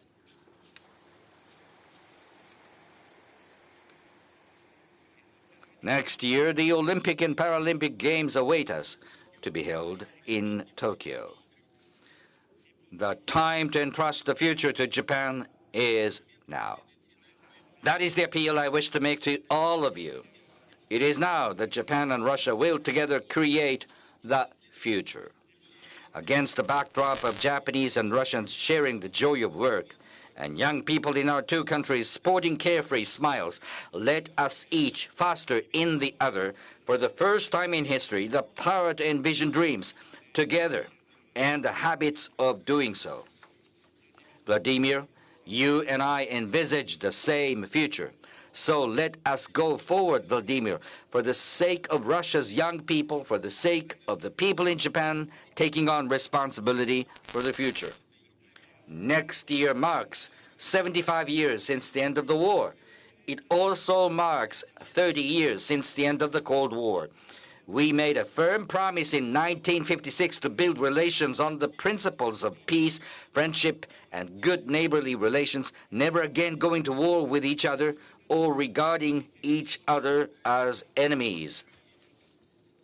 And now we are accelerating our steps forward with a view to making our mutual development in trade and the economy, foreign policy, culture, and sports, and every other area head in the same direction. Joint economic activities on the four northern islands and people-to-people exchanges have also advanced to levels never seen before. The new cooperative relationship between Japan and Russia is steadily coming to show that state of affairs thanks to the efforts the two of us have made. And beyond that lies the historic mission of concluding a peace treaty. We can no longer make the people who will live in the future wait. Let the two of us, Vladimir, join our forces to run, dash, and then dash until we reach the goal, shall we not? Let us each bear responsibility towards history. Let us conclude a peace treaty and unleash in our fell swoop the unlimited potential that the people of our two countries hold. Virtually the next instant, the connection between Japan and Russia will change the region. It will begin to change the world significantly. Ladies and gentlemen, and indeed all the Russian people, I ask that you allow new and tremendous potential in which Japan joins your future to flap its wings, the wings of imagination. Let us together forge history. Let us together carve out the future, shall we not? Thank you very much. Спасибо.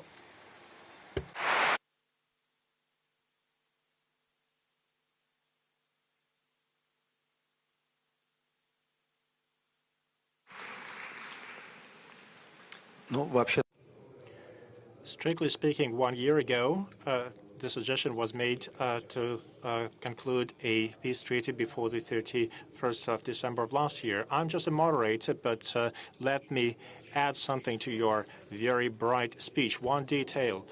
What a great kimono the craftsmen of Japan are making for the Russian team. It is great when, against this backdrop of growing relations between Japan and Russia, we see some nonsense. And I want to give you one example. I hope you understand what I mean. It's about one person who is here in this hall. Maybe they are not going to issue a visa for me. I have recently made a trip to Europe, and I met someone there. It's Mr. Verkhovsky, a big industrialist. He works in the south of the Kuril Islands. He has business relations with Japan, and he cannot get a visa to travel to Japan. And you know why? He wants to get a visa to go to Japan, and the consulate says you don't need a visa because you are from the Northern Territories. And he says, no, I'm the Russian citizen. I live in Iturup and I need a visa. And they say, we cannot. He applied twice, and 2 times the consulate of Japan wrote letters to the foreign ministry in Japan, and it still goes on and on. Maybe we should really introduce more simple rules, because these things look like nonsense, but they become an obstacle to great relations that you have just described. What you just said, well, this is an obstacle that we have to overcome. And for that, we have to solve a problem, and we have to conclude a peace treaty. That is what we keep talking about. In this context, together with President Putin, we talk about joint declaration of 1956. In line with that joint declaration of 1956, we have to address this problem. We have to accelerate the process of signing a peace treaty. This is our common understanding. As of this visa problem, well, I have mentioned this. There are businesses done together on the 4 islands. There are some model projects, and they have already been launched. They are being carried out. As we implement those projects, we have to overcome problems that we are faced with. And for that, between Japan and Russia, we need to have very specific negotiations. We look into the future, and we address the problems as they emerge.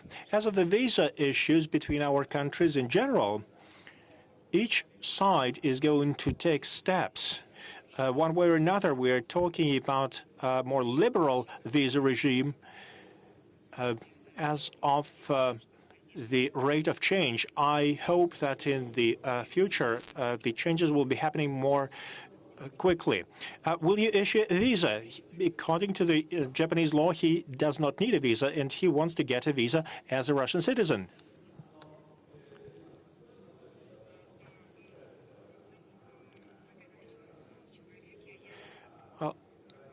I cannot speak for one specific individual. To solve such problems between Tokyo and Moscow, we have active negotiations going on. While Prime Minister of Malaysia is here waiting to take the floor. But I want to continue along the same lines, something I saw at Iturup.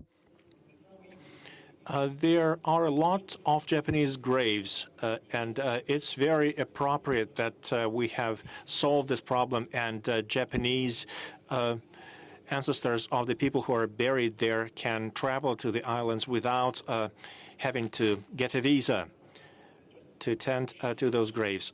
When I was walking around there, I made a few calculations. It's been 75 years, as Mr. Abe just said. But over these 75 years, Russian people lived there, and now there's a comparable number of Russian graves. I have not done the exact count, but the number is comparable. I was lucky. I had an opportunity to ask you this question about the Russian flag, whether we're going to lower it or not. I don't want to repeat myself. I want to put an asymmetric question to you. I'm trying to think about this. Theoretically, if the islands were to be handed over, would we have to have a special regime for Russian citizens to travel to the islands without having to get a visa to attend to the graves of their parents? There are so many layers in this problem. I have talked to school children from Ridava settlement at Iturup, and I can see it now. Do we really need to touch it? Maybe we can come up with some unusual and traditional option that will be quite unprecedented in history. When I was in Japan several years ago, I told the story of those territories. At some point in time, Russia legitimately considered those territories to be its own, and then they were handed over to Japan as a token of friendship. This was the decision of the Russian emperor. Then, in 1905, we all know about the Russian-Japanese War. There was a situation in Sakhalin. Then we had World War II. This is complex history with a lot of components and ingredients. There is a humanitarian factor that plays a role. I cannot agree with Shinzo, who says that until those problems are solved, we have to make sure that people who have something to do with these territories should not feel victimized by the political events of previous years. Well, we understand humanitarian needs, and we do what Prime Minister is asking us, but we do that in an exclusive way, and not everybody understands what is so special about this. We do not just give an opportunity to visit those islands to the Japanese citizens, and they don't have to obtain a visa. There is a political component to that. Japan doesn't want to issue visas to its citizens to travel to those islands. We understand the situation, and we just try to do our part of the way. We're surprised that Japan is not issuing visas to all citizens, but, for example, there's an exception for the residents of Crimea. We understand the kind words. We understand the statement that one has to believe in Japan, and we do believe in Japan, and we have faith. This is good. But there are a lot of questions, a lot of issues associated with signing of a peace treaty. It's not just a matter of bilateral relations. Unfortunately, sadly for us, there are issues associated with defense, issues of security. We have to understand the attitude and the position of third countries and Japan's commitments to third countries, including the United States. There are kind words and there are other considerations. Let me remind to you,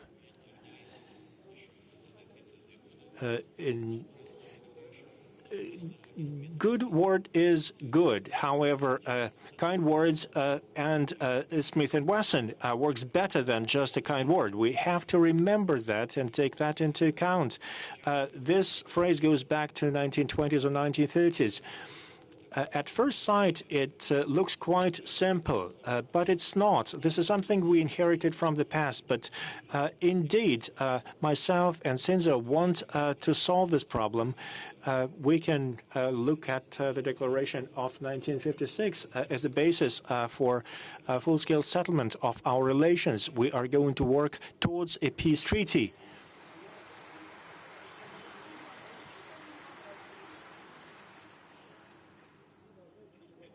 If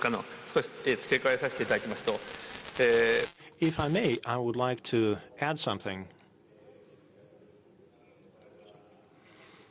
What President Putin just said, after President Putin said those words, we met again in Singapore, and we decided that we would use the Declaration of 1956 as a basis for further work. But former residents of the island can visit the graves of their ancestors. There are flights to those islands. They can also visit some areas which they cannot or could not visit in the past. There is an atmosphere of trust between our countries, and because of it, we have seen a lot of improvements. You have raised the visa issue to address those problems at a business level. Well, we think hard how we can do that. There are various ideas and considerations. We are walking step by step. I see progress, see things that we did not have in the past.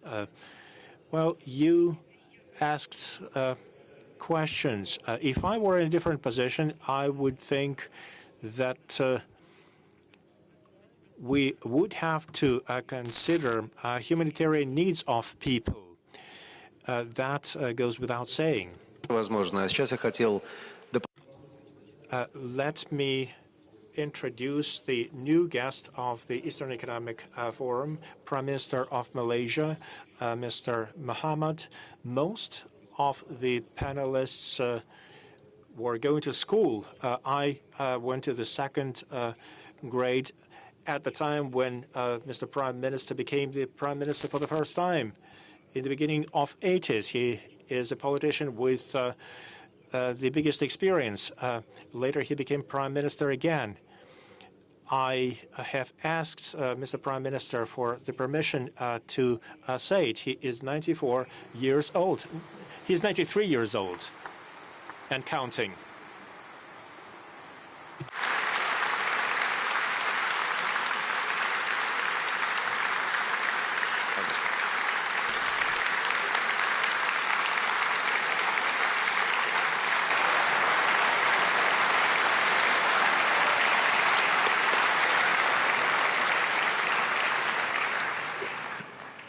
His Excellency Mr. Vladimir Putin, President of the Russian Federation, His Excellency Narendra Modi, Prime Minister of India, His Excellency Shinzo Abe, Prime Minister of Japan, His Excellency Mr. Batulga, President of Mongolia, distinguished guests, ladies and gentlemen.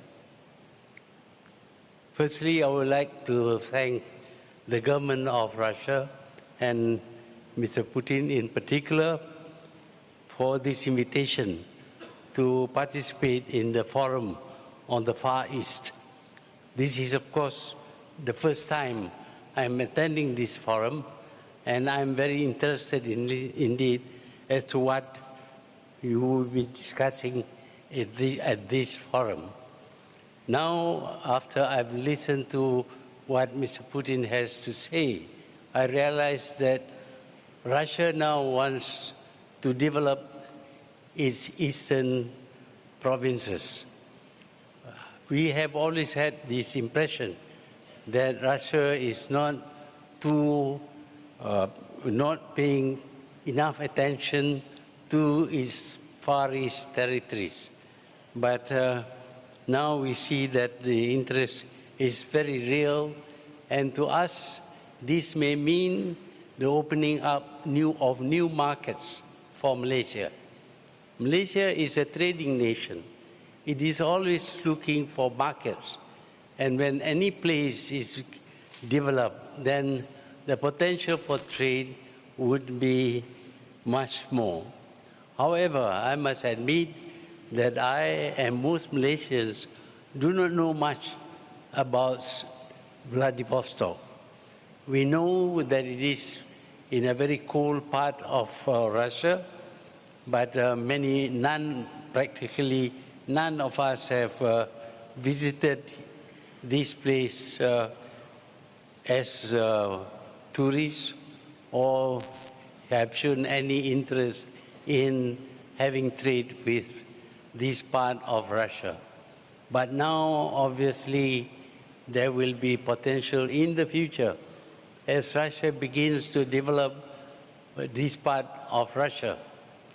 But because we know very little about this part of Russia, it is important that there should be more promotion, more publicity about this part so that Malaysians will get to know about this part of Russia more, and they would want to come to Vladivostok and the regions nearby.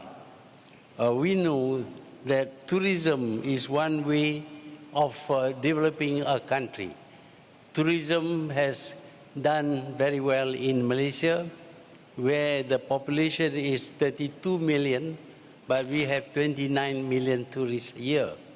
That's not very bad, very big if you compare with places like Venice or Egypt, but it is very substantial for Malaysia, and it has contributed much to Malaysia's development. The key to increase in tourism is publicity. We need to know more about the places that we want to visit. There are so many places in the world that are worth visiting, but if there is a new place, there should be more interest to see new things in new places. And I think Vladivostok might offer the kind of environment and situation that will attract tourists from Malaysia and other tropical countries. Malaysia is in the center of Southeast Asia. And from Malaysia, you can communicate throughout the Southeast Asian region, in particular the ASEAN grouping. But in order to be interested in coming here, I believe that one of the most important attraction will be sporting events. Just now, Mr. Abe mentioned about this rugby match between Russia and Japan. Now, if it is to be played in this part, in Vladivostok, then I'm quite sure this will attract many Southeast Asians to come here, because we too are very keen on this game. Besides, it will be like watching two giants playing. We only know small countries in Southeast Asia, and physically we are not very big. We are very small people. And so the rugby match would certainly be of interest to us in Malaysia and to other countries as well. Malaysia became attractive to tourists because of sports. We decided to host the F1 race and also the bicycle tour, the Langkawi, which is related to the Tour de France. And since we had these two events, we have been attracting a lot of tourists. But more important than that is the interest shown by Malaysians in both automotive engineering and the like, as well as in cycling. Today, you see in Malaysia lots of cyclists almost every day, although Malaysia's humid climate is not very conducive towards physical exertion. But it has developed into a very good attraction. The F1, for example, has attracted many tourists from all over the world. And the best thing about both the F1 as well as the Tour de Langkawi is that they are covered by 300 TV stations all over the world. Now, if you ask this TV station to advertise the events, they would charge you a fortune. A 3-minute show would cost us about 1 million Malaysian ringgit. But for those two races, they would show on the TV screen for 3 days in the case of the F1 race and 10 days for the cycle race. And they show the pictures of all parts of Malaysia, which in fact helps us to advertise our country, to attract tourists and to attract investors without our having to pay for the advertising. Although we do have to pay for bringing these two events to Malaysia. So I would say that this area of Russia would be very attractive to Malaysia if there are such events. Malaysians travel a lot, and the numbers which go to out of the country every year is very substantial. And they are looking for new places to go to. And I'm quite sure that with the development taking place here, more Malaysians would be coming here. But apart from that, of course, it's not just the Malaysians, but other tourists also will be coming here. Now, development is something that is well understood in Malaysia. When we became independent, we were a very poor country with no industries and only extractive businesses like producing rubber, palm oil, and tin. But we wanted to become developed. So we set about attracting investments in particular. That is because Malaysia had no technology, no capital, no management know-how for big companies, and also no knowledge about the world market. So by attracting foreign direct investment, we suddenly became very much an industrialized country. Today, Malaysia can be considered as industrialized, but in addition to that, of course, the population has become,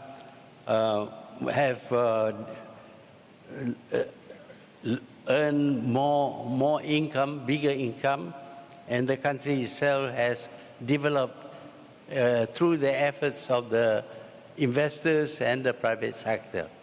I'm quite sure that even Malaysian investors might be coming here if the situation is attractive enough. I just came from Cambodia, I was in Phnom Penh, and in Phnom Penh alone, there are 3,000 Malaysian businessmen working and living there, and they have contributed much towards the development of Cambodia. I'm quite sure, to a small extent at least, if Malaysian investors come here, there would be some contribution towards the growth and development of Vladivostok. Malaysians do have chains of hotels, and Malaysian hoteliers have been very active all over the world. One recent event is when a Malaysian hotelier bought 20 hotels in Iceland. Maybe people would not think Iceland is a very attractive destination for tourists, but a lot of people go to Iceland to see the northern lights and to see this very green but snowy country. There is something peculiar about the name of Iceland and its neighbor Greenland. Whereas Greenland is white with a lot of snow, Iceland is green with less snow. So it is a very interesting place, and for that reason, a Malaysian hotelier was willing to invest in that area. I'm quite sure that, in fact, they have also gone to Kyoto. I'm going to Kyoto after this, where they built a new hotel in Kyoto. Hotels are absolutely necessary if you want to attract more tourists. And of course, the hotels have various classes. It's not always the 5-star hotels which are popular, but the 3-star hotels are also popular. And this is our experience in Malaysia. So we are very glad indeed to hear that Russia is going to develop this part of Russia. Russia, of course, is one of the few countries that is both in Europe and in Asia. The other country is Turkey. But Russia is a sort of bridge. Physically, geographically, Russia is a bridge between East and West, between Europe and Asia. And I think this would help Russia to play a role not only in Europe, but also in the Far East. With Russian participation in the development of the Far East, I think Far Eastern people, Asians generally, would benefit from the activities, from the development of this part of Russia. So I've come here in order to learn more about this part of Russia and what you intend to do with the development of Vladivostok. All I know about Vladivostok is that it is a cold place, and when I landed yesterday, I was shocked to find that it is not cold at all. The temperature was almost like in Malaysia, 24 or 25 degrees. So it is not true that what we believe in Malaysia, that it is always covered by snow. I am quite sure that when it is snowing, it would look as beautiful as any other place. But to know that Russia can be warm and friendly is something that would be a great attraction for Malaysians and Southeast Asian people to come to this area.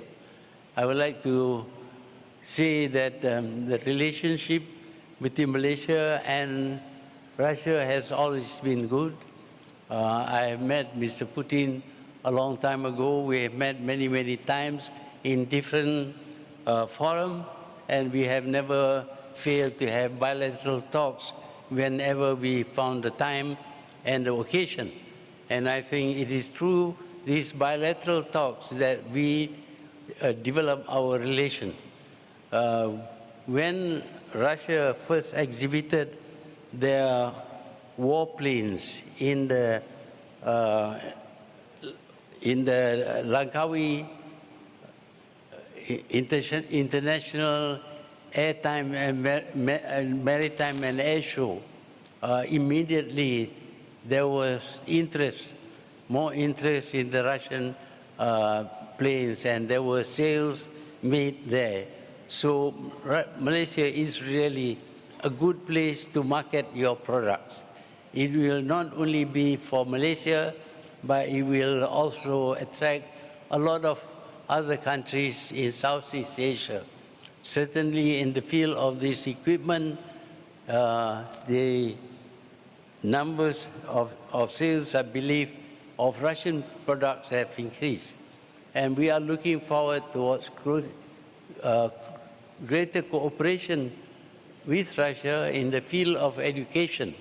There is a proposal to set up a university focused on the aerospace engineering, which should be a great contribution towards upgrading Malaysian education. Malaysia is already an education hub. We attract more than 100,000 foreign students to Malaysia, and I believe there are a few students also from Russia studying in Malaysia. We have students from Africa, from Central Asia, and from many other places.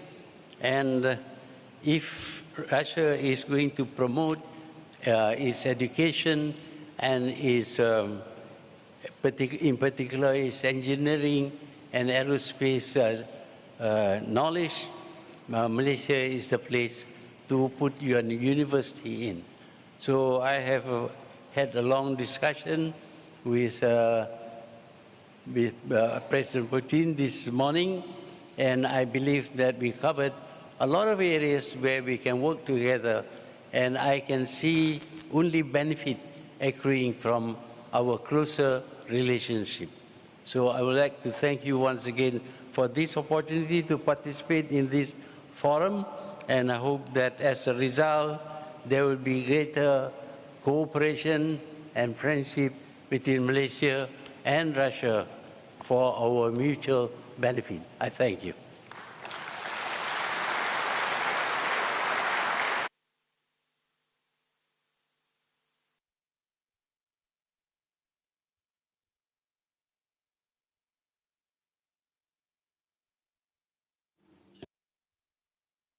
If I may, I'd like to react just a couple of words as a reaction on the presentation by Mr. Prime Minister. Under the careful management of Prime Minister, Malaysia has become a well-developed economy just in a couple of years, a very promising developing country. And just about 12 years ago, time flies, Mr. Prime Minister was leaving his position and was believing that he's about to complete his political career. We've met in Malaysia at the Prime Minister's home, and his dear spouse invited me. It was a very warm welcome, a very warm, friendly meeting. And I visited the home of my dear colleague back then, despite the fact that we both believed back then was over. However, a lot has changed since then. But there is one thing that hasn't changed, and namely that is the attitude of Mr. Prime Minister towards Russia. Mr. Prime Minister was one of the initiators of the fact that Russia became an observer in the Organization of Islamic States. And I believe as one of the most experienced political leaders in the world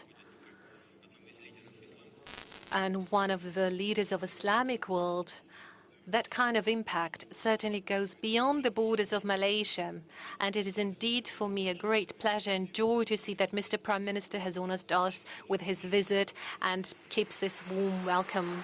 I believe it all deserves a very warm welcome. Thank you.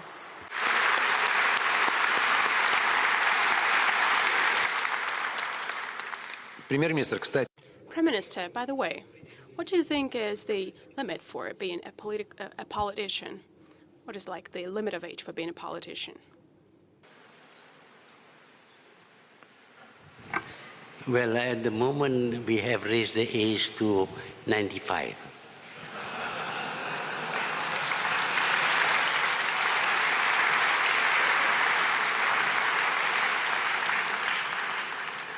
Vladimir Vladimirovич. So, Mr. Putin.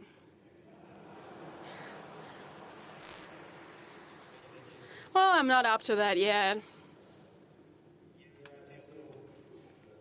I would like to, after we've listened to the statements by the participants of this session, to underscore that the list of the participants of the Eastern Economic Forum keeps growing. It was my great pleasure to hear Spanish language. We've met with Mr. Ortega, Special Representative of Nicaragua for ties with Russia. But Mr. Ortega asked to send best regards from his father, Presidente and Comandante Daniel Ortega, but I can't but pay attention to the fact that there are Ukrainian investors now in this hall. For example, Mr. Medvedchuk is present here. He's an investor. So when is the exchange going to take place, Mr. Putin? The exchange, when is it going to take place? Well, I think that Mr. Medvedchuk is going to torture me about this. I know that he's especially nervous about several people to be exchanged who are now imprisoned in the Russian Federation, and it's quite hard for us. It was quite hard for us to take decision about this specific people. But based on humanity, we are now about to complete the talks that we have, including with the official authorities. So I believe that it will be known in the near future. The prospects of some exchanges with Ukraine or further talks are also a sort of a compass, if I may, in relationship with the countries of G7, for example. What will happen next after the exchange? What is possible after the exchange on the Ukrainian track between Russia and Ukraine? I believe that historically it will happen inevitable. We will normalize our relationship at the end of the day because we're two parts of the same people. And I've said that numerously before. As far as the nearest prospect is concerned, this will largely depend on the current Ukrainian leadership. So are we to expect something until the end of the week, before the end of the week? Well, I've just said that we will finalize our talks on the exchange. It will be rather a large-scale exchange, and it would also already be a good step towards normalization. Mr. Abe, I would like to ask you a question. When I mentioned the G7, for example, you've heard the reports that President Trump was present at the latest G7 summit and that he spoke in favor of the Russian Federation and President Putin. You observed it from inside. So without breaking some obvious rules, since this is a closed club, maybe you can tell us how it was, how it happened.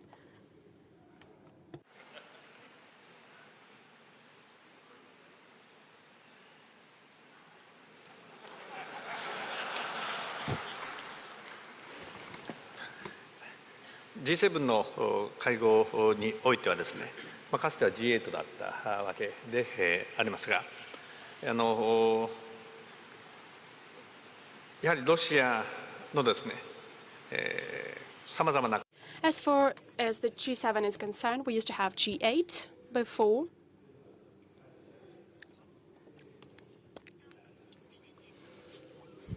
Within G8, we discussed that the creative influence on international community is of great importance. But as President Putin knows quite well, since he took part in G8 summits, there are some rules there. I can only quote myself. I cannot quote other leaders. So I cannot say what exactly was said by President Trump, for example.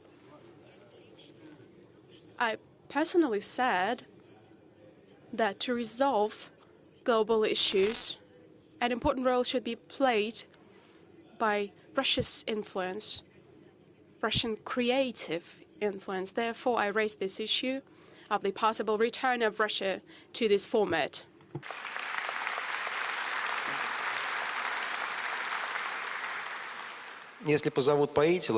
So if you're invited, will you go there, Mr. President? Where? G8. I think the next G8 summit is take place in the United States. However, it will be the heat of the presidential campaign. G8 was to actually take place in Russia, in Sochi. Yes, when we are open to our partners, we'll be happy and glad to welcome them in Russia if they wish to come. We were not the one to postpone this summit. Our partners postponed it. So if you want to restore G8, please come and do it. But I think that everyone understands today, and President Macron has said recently in public that the Western leadership is over. I cannot imagine an efficient international organization that works without India and without China. Any formats are always beneficial. This is always a positive exchange of views, even when there are some debates and disputes. I believe that was the case in G7 this time. But it's still useful, therefore we do not abandon any format of cooperation. So, Mr. Modi, if such invitation is heard to extend G7 to include Russia, India and China up to G10, will you go to such G10 summit?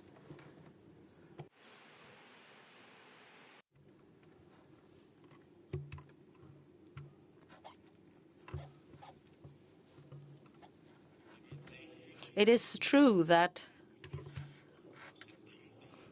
in principle, we support a multipolar world, and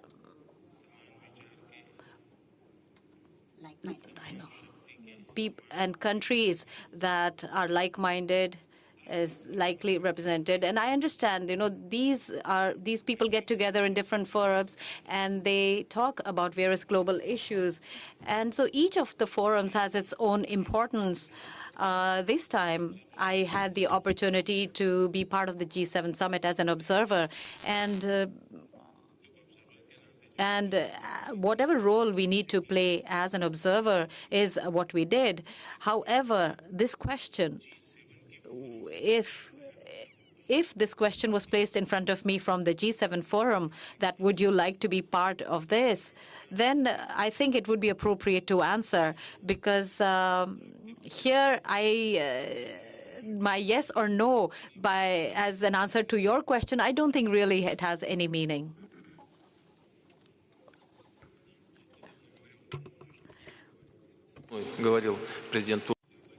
President of Turkey, Erdogan, has spoken to me quite recently, and he said that, why didn't you raise the issue of Turkey being a part of this format? So after Turkey has purchased S-400, it is protected from the skies, from above. The work of Turkey in this format would also be quite relevant. I'm talking about its role in international affairs and in the region. Well, actually, as far as I understand, from the latest two remarks made by Prime Minister of India and President of Russia, G20 is the format which actually resolves all the tasks that we have in front of us. Yes, as of today, this is maybe the most representative international organization that deals with harmonization of positions on economy. Don't be surprised by my next question, but I hope it will be quite a curious bridge. My question is to President of Mongolia. There is one suspicious coincidence. A call by President Trump to President Putin took place on the day you were in Washington. Did you do something about it? Did you actually make President Trump make this call? Could you tell us about it? Big countries have certain misunderstanding between them. And during my visit to the United States, I said that we live on the same planet. Siberia is a part of this planet, is a part of this global world. The Siberian forests are burning down. I've told him, why don't you call the president to express your condolences over this? We live on the same planet. Siberia is the lungs of our country. So these lungs are burning. Why don't you call the Russian president and express your condolences? It's just suspicious, Remember where I used to work. Everybody knows where I used to work, so I'm aware of everything that's going on. Mr. Putin, well, you've talked to President Trump recently. The idea of G8 has been mentioned. So what are we to begin with? There is a lot of issues that have accumulated over the recent years. I've had a look at statistics. By the last year, 40 citizens of the Russian Federation were arrested upon request of the United States in the third countries. So January 2019, the citizen Makarenko, I don't know what he's accused of, but the very fact of it, I'm going to mention it. Mr. Korshunov was arrested in Naples.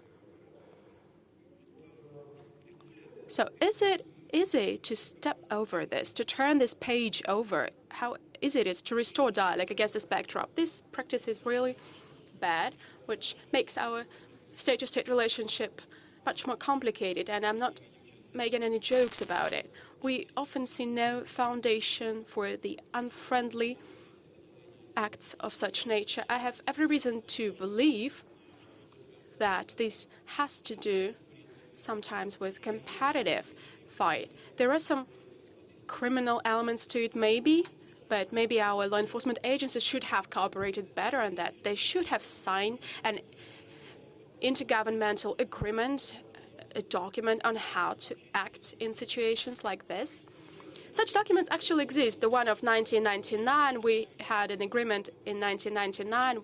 They could be updated because they, in fact, are not operational. But in some extent, this has to do with competition in aviation building. We have this good mid-range aircraft, MS-21, developing it. It's a competitor to Boeing 737. But it was put under sanctions.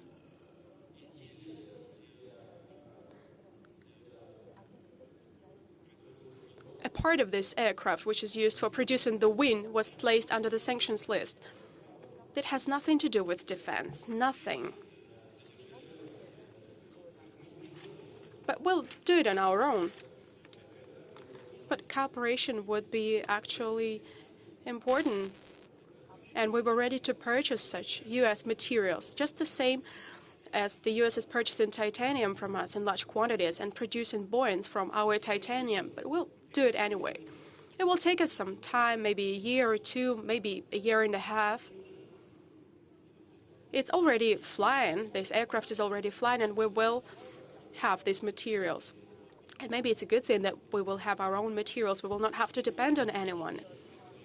Now, as for the person you've mentioned that is involved in engine construction, working for the Engine Construction Corporation, some accusations have been made of him stealing some secrets. We've heard such accusations against the People's Republic of China, for example. I don't know what's actually going on there. But here we know for sure that this corporation, the United Engine Building Corporation, produced a new Russian engine. It took it a lot of time to produce this engine. This is our first high-tech product of such nature for the last 28 years. And our Engine Building Corporation was producing it. This is a specific enterprise with very good competencies, with good staff, with the R&D base of world class. We signed a contract with an Italian company for consultation. That's absolutely natural world practice. This is an open commercial work with our European partners. Now, the US friends are trying to assure us of the fact that some Americans were employed by this company, that they stole something. Well, if they stole something, then this should be somehow dealt with. But we do not anything that they stole. Everything that we make is made by our specialists. Well, consultation, some joint efforts on state-of-the-art high-tech products this is something natural, some public work that is going on. So in this particular case, I believe that what we see are the attempts of malafide competition, and this does not improve our relationship in any way.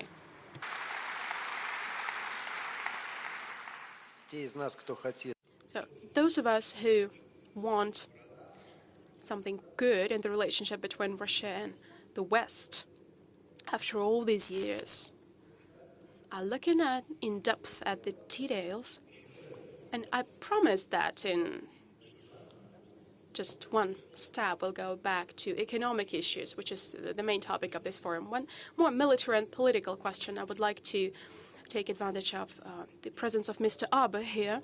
On August 27th, many world agencies, including France Press, reported about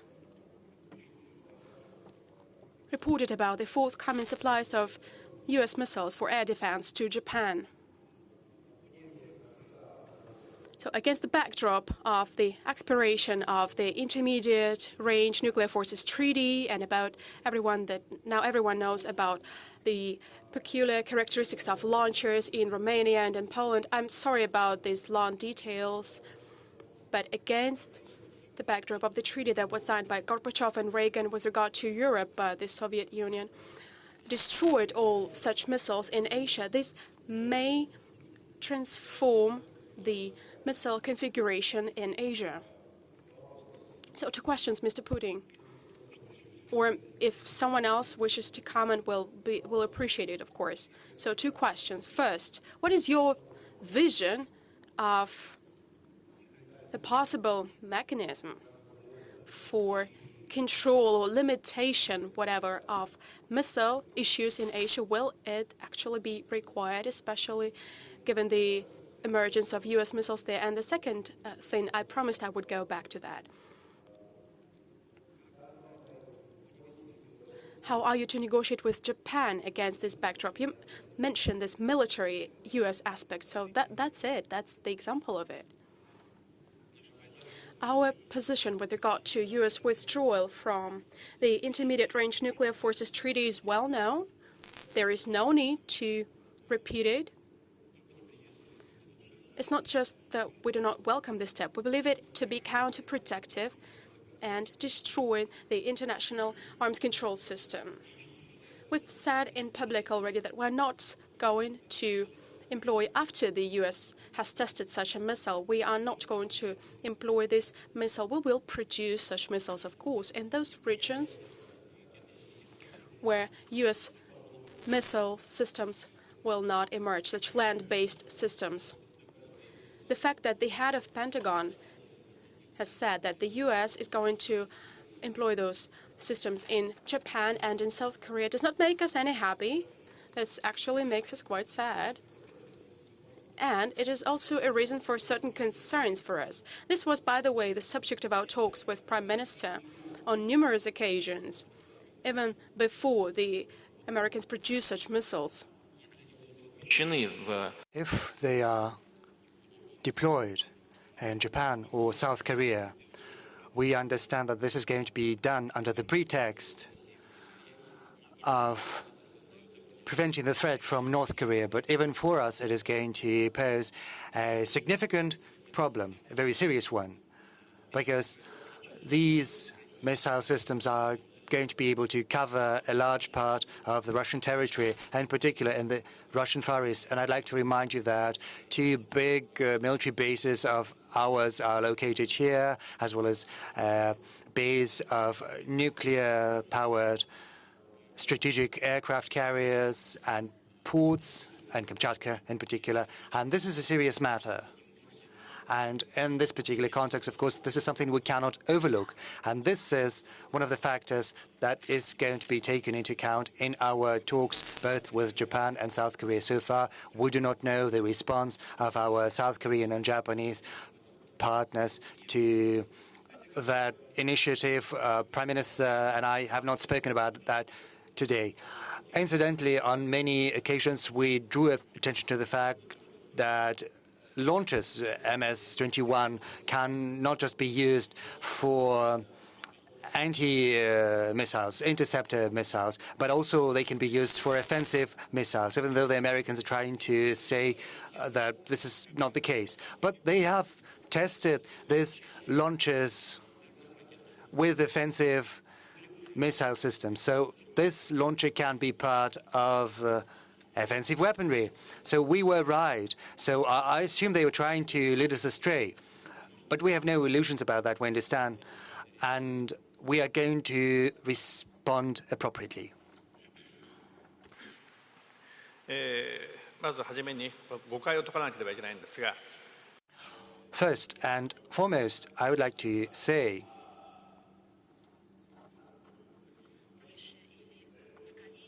that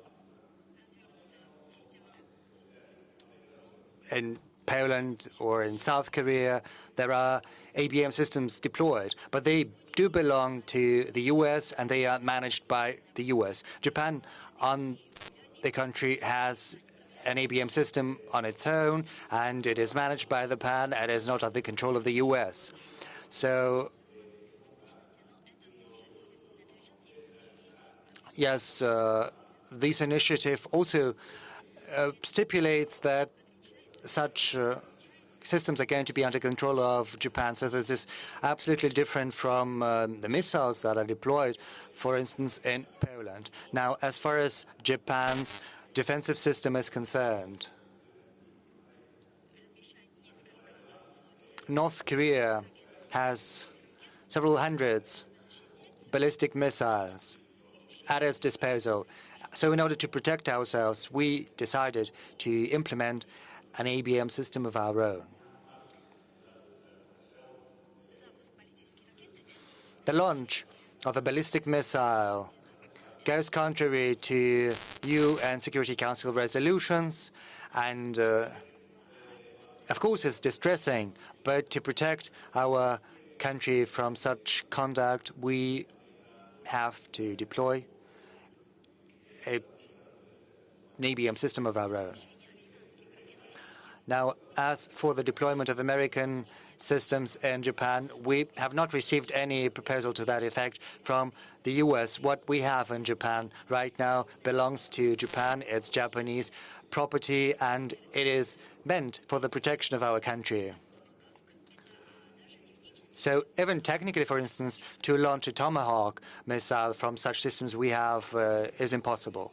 Well, the head of the Pentagon has announced that the US is engaged in talks with Japan as well as with South Korea, and that it intends to continue these talks with a view to deploying their land-based intermediate-range missile systems. But let me reiterate, Shinzo and I didn't have talks to that effect. So this issue is going to be discussed at the foreign ministry's level in future. Thank you. Let me get back to the issue of security. We cannot overlook it. But now let's get back for a while to economic matters. There was a wonderful session at the Valdai International Club, and there was a World Bank representative speaking during that session, and I liked a lot how he formulated his thought, just as between India and Russia, as well as between China and Russia. There is the so-called undertrade, that's what he called it. The current capacities would allow these countries trading to trade more. And there is, I think, a goal of reaching 30 billion in trade between India and Russia. So, Prime Minister Modi, what do you think can be done to achieve a steady development of economic and trade relations between Russia and India?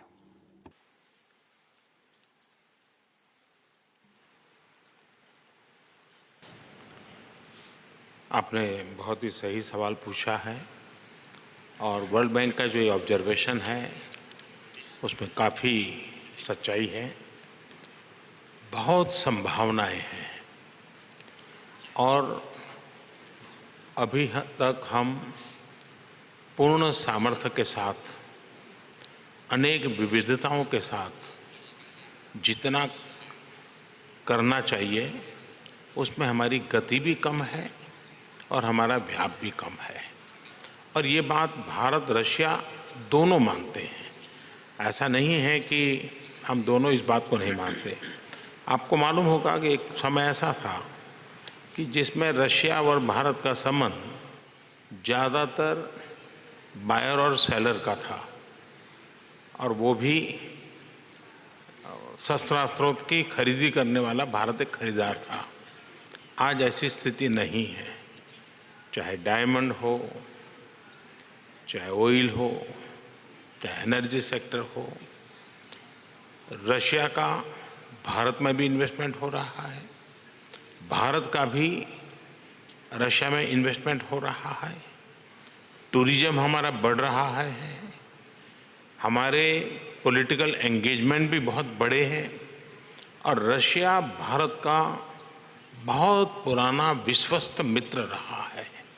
और अब buyer seller की भूमिका से निकल करके हम दोनों देश मिलकर के हर क्षेत्र में आर्थिक संबंधों को बनाने की दिशा में आगे बढ़ रहे हैं। इसमें भी सिर्फ मैं आकर के यहाँ लेक्चर दे करके नहीं जा रहा हूँ। मेरे आने से पहले मेरे देश के 4 बड़े राज्य के मुख्यमंत्री आए, 150 से ज़्यादा व्यापार और उद्योग जगत के लोग आए।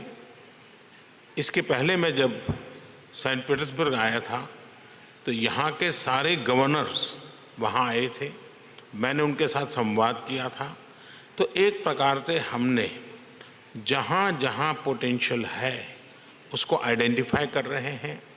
वैल्यू एडिशन के लिए हम एक दूसरे को कैसे पूरक हो सकते हैं इस पर योजना कर रहे हैं। और मुझे पक्का भरोसा है कि हमने कहीं पर भी संतोष नहीं मानना चाहिए। अगर मान लीजिए वर्ल्ड बैंक का रिपोर्ट ये भी कह दे कि बहुत अच्छा हमारा ट्रेड है, तो भी मैं संतुष्ट होना नहीं चाहूँगा, मैं उससे भी आगे बढ़ना चाहूँगा। और राष्ट्रपति पुतिन मेरे मित्र का और मेरी मित्रता के बीच में ये एक चीज़ कॉमन है कि हम दोनों कहीं संतोष नहीं मानते हैं, कहीं रुकते नहीं हैं। अगर कुछ हुआ है तो और ज़्यादा अच्छा करें, और ज़्यादा व्यापक करें, और लंबे समय के लिए। इस मूलभूत चिंतन से जुड़े हुए होने के कारण और वर्ल्ड बैंक के इस रिपोर्ट को नज़रिए में रखते हुए हम और अधिक आगे बढ़ना चाहते हैं।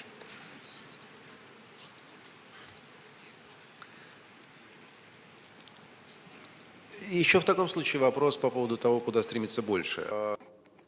Another question about what else can be done.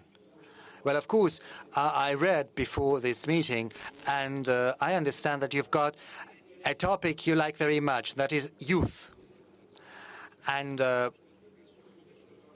right now, India has this superpower image in ITCs and software, and youth and computer technologies are inextricably linked in many minds.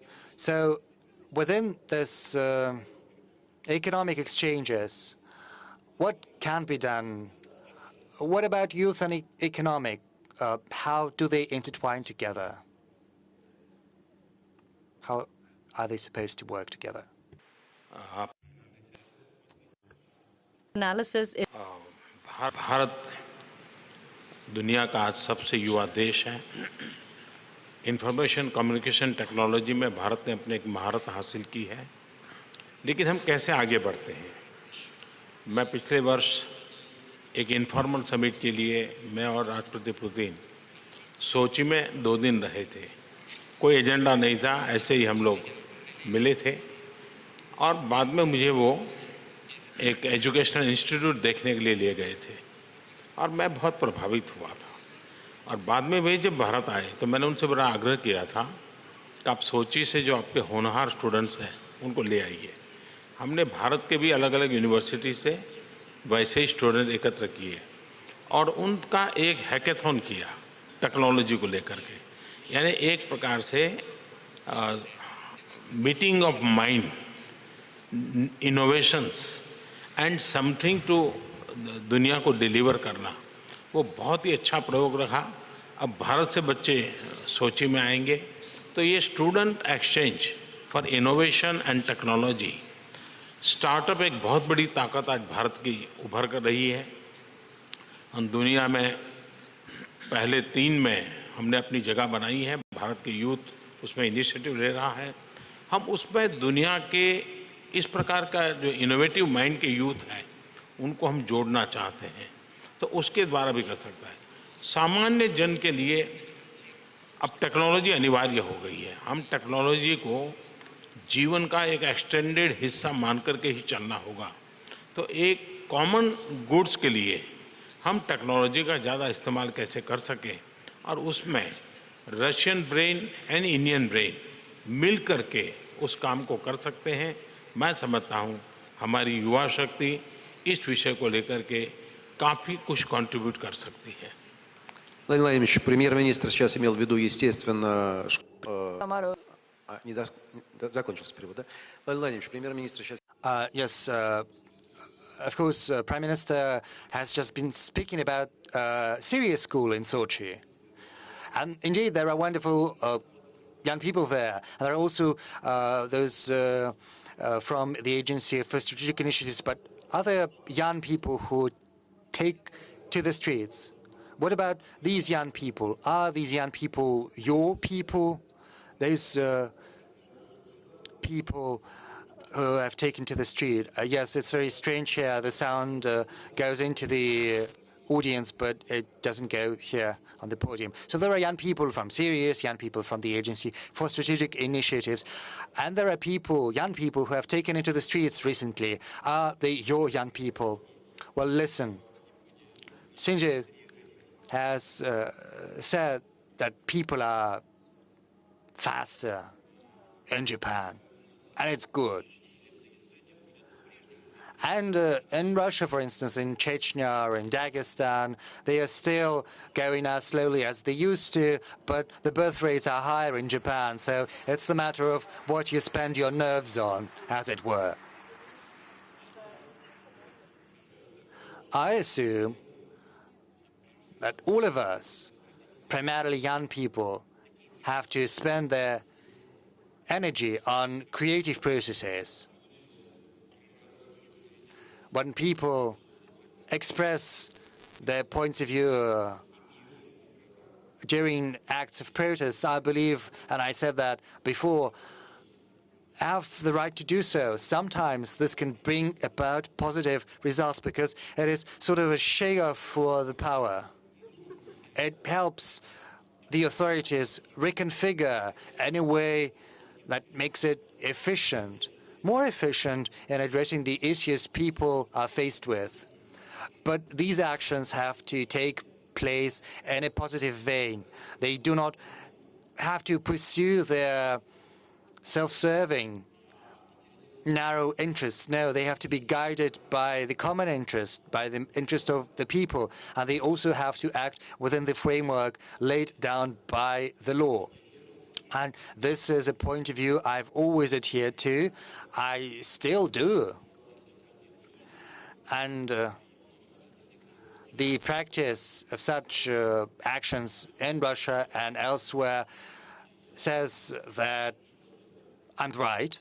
It's a testimony to that. Now, as for, well, those young people you asked me about, I believe most of them think positively. They want our country to develop. They want to make a contribution of their own to the development of our country. The only question is for them to find their own place in life, whereas it's up to the authorities to do everything in their power for young people to be able to find themselves and to make the maximum contribution they can to a creative development of their country. Young people are very energetic, very dynamic, very active, but I reiterate, it has to be done within the framework of the law. And I'm confident that many people who are in the politics are going to be in great demand in future as well. Mr. President, I remember the experience of my generation. I'm 47.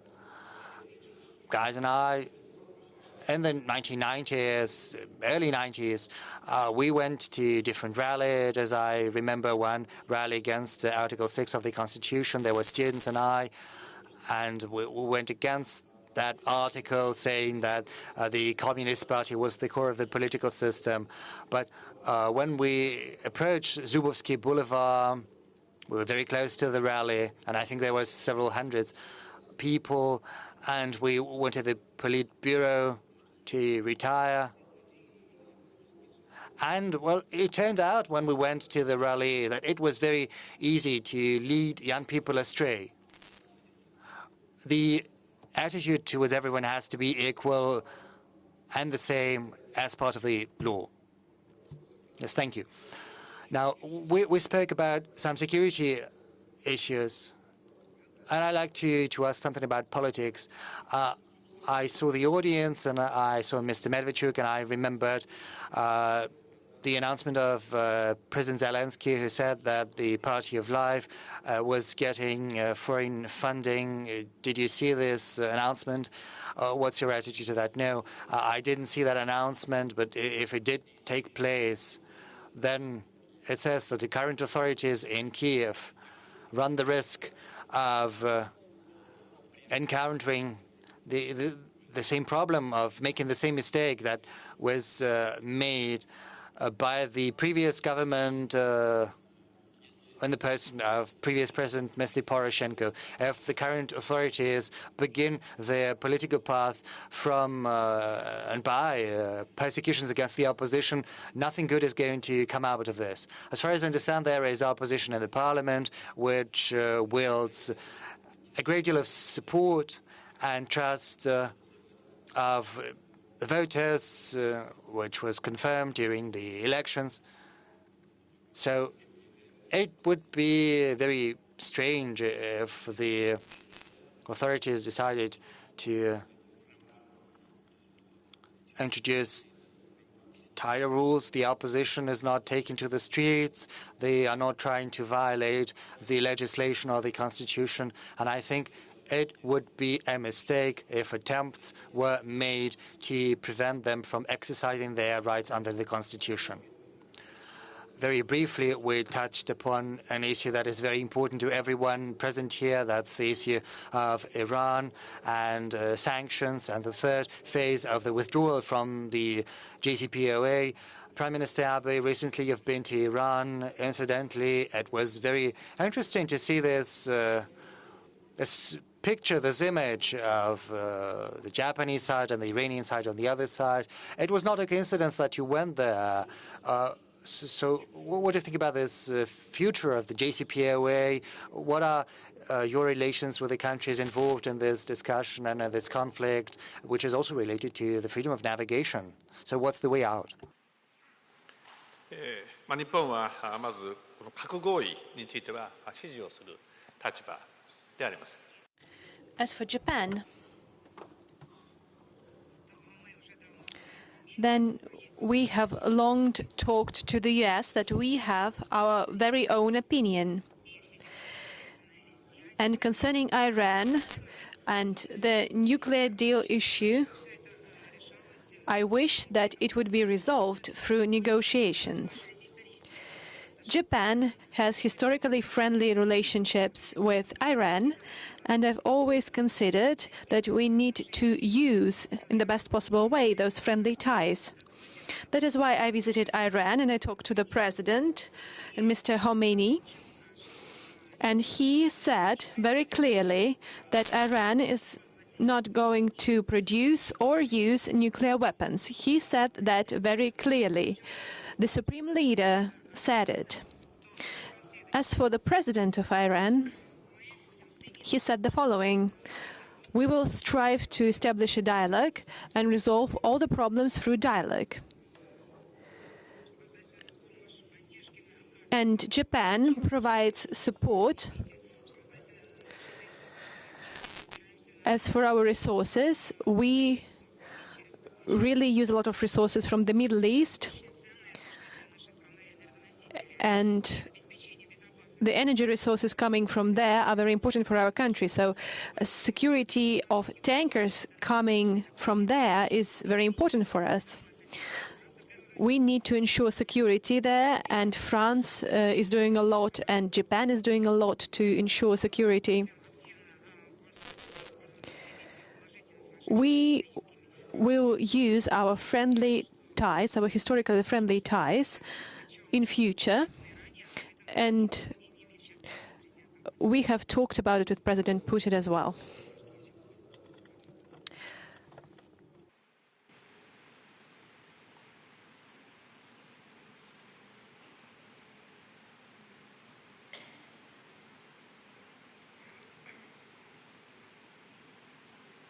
Если иногда теряется перевод здесь через два языка, насколько мне известно, я повторю на всякий случай свой вопрос, чтобы переводчики успели.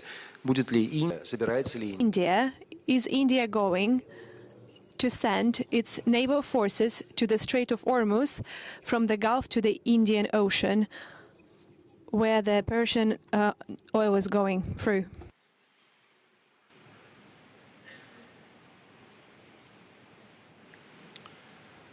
Bharat का इतिहास दुनिया के सामने है।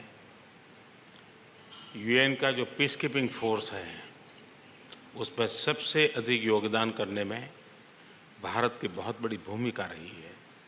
तो भारत के सैनिक हमेशा पीस कीपिंग फोर्स के अंतर्गत ही काम करने के आदी रहे हैं। आज तक हमने कभी भी आज़ाद भारत ने ऐसी कोई प्रवृत्ति नहीं की है।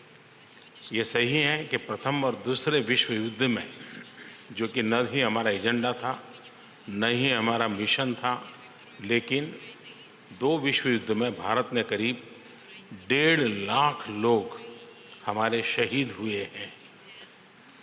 हमारा हज़ारों साल का इतिहास है। भारत कभी भी इस प्रकार की प्रवृत्तियों से जुड़ा हुआ नहीं है। लेकिन जहाँ तक हमारे एनर्जी सिक्योरिटी का सवाल है, हम अधिकतम ईरान पर डिपेंडेंट रहे हैं हमारे एनर्जी सिक्योरिटी के लिए। लेकिन पिछले दिनों वहाँ की जो समस्या हुई उसका साइड इफ़ेक्ट हम पर न हो, इसलिए हमने हमारी एनर्जी सिक्योरिटी को कोई तकलीफ न हो, हमारे जहाज़ों को कोई तकलीफ न हो, उनकी सुरक्षा की व्यवस्था हमने करके रखी हुई है। और वो सिर्फ भारत के हमारे जो ऑयल टैंकर हैं उसकी सुरक्षा की व्यवस्था है। हमने किसी को टारगेट करना या किसी की व्यवस्था में दखल देना, न ये हमारा लक्ष्य है, न हमारी योजना है, और न ही दुनिया में कोई हमारे इस विषय को लेकर के कोई नेगेटिव चर्चा करता है।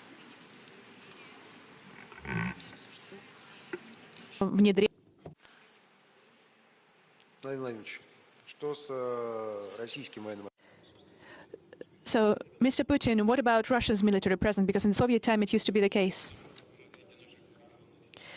Considering the development of our navy and our military forces, this is not a problem for us, but it's not about that. We need to make all actions efficient and for them to bring about peaceful resolution and greater security and safety in the region and the Strait of Hormuz.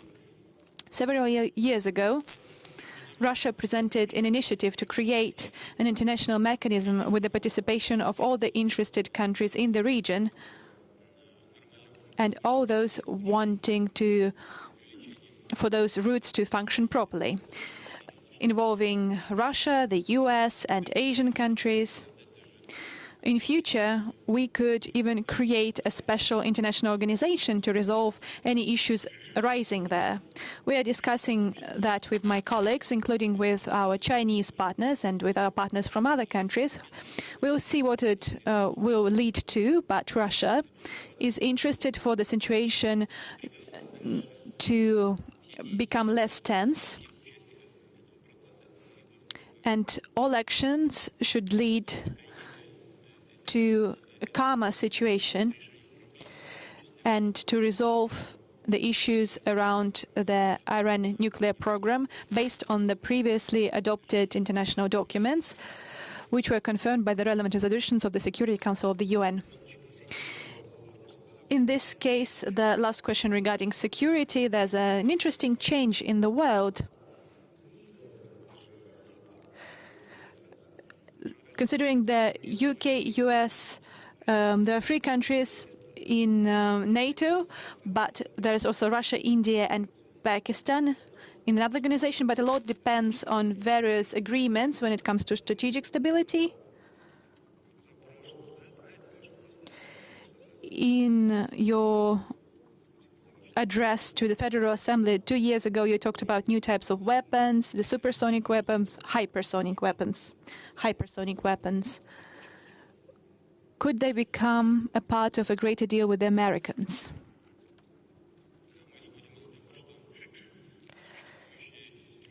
Yes, we believe that the existing instruments, and there's only one left, the New START treaty, and this treaty has indeed been signed between Russia and the US. And currently, the US has a new version of the treaty. They want to also involve China in this treaty. But China has been consistent in saying that Chinese nuclear potential is much lower than Russia's or the Americans. And that's why, how could they lower it if they have it low per se? This is what the situation looks like today. But you should not forget that the US did not even join the Treaty on the Comprehensive Ban of Nuclear Tests, CTBT. And now we also have the danger of placing weapons in outer space. And those are all very serious challenges that the humanity might face. And now, over our heads in space, there would be some type of weapons present, even nuclear weapons. And a very short time it would travel the distance. So it would make defense options very complex. So it might drastically change the security situation around the globe. As for now, our American partners, when we propose to continue talking about disarmament, they remain silent. There's nothing new about that. We have met with American partners last time in Osaka, and we discussed how we can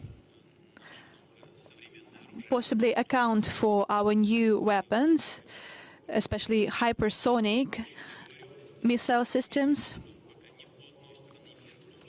and no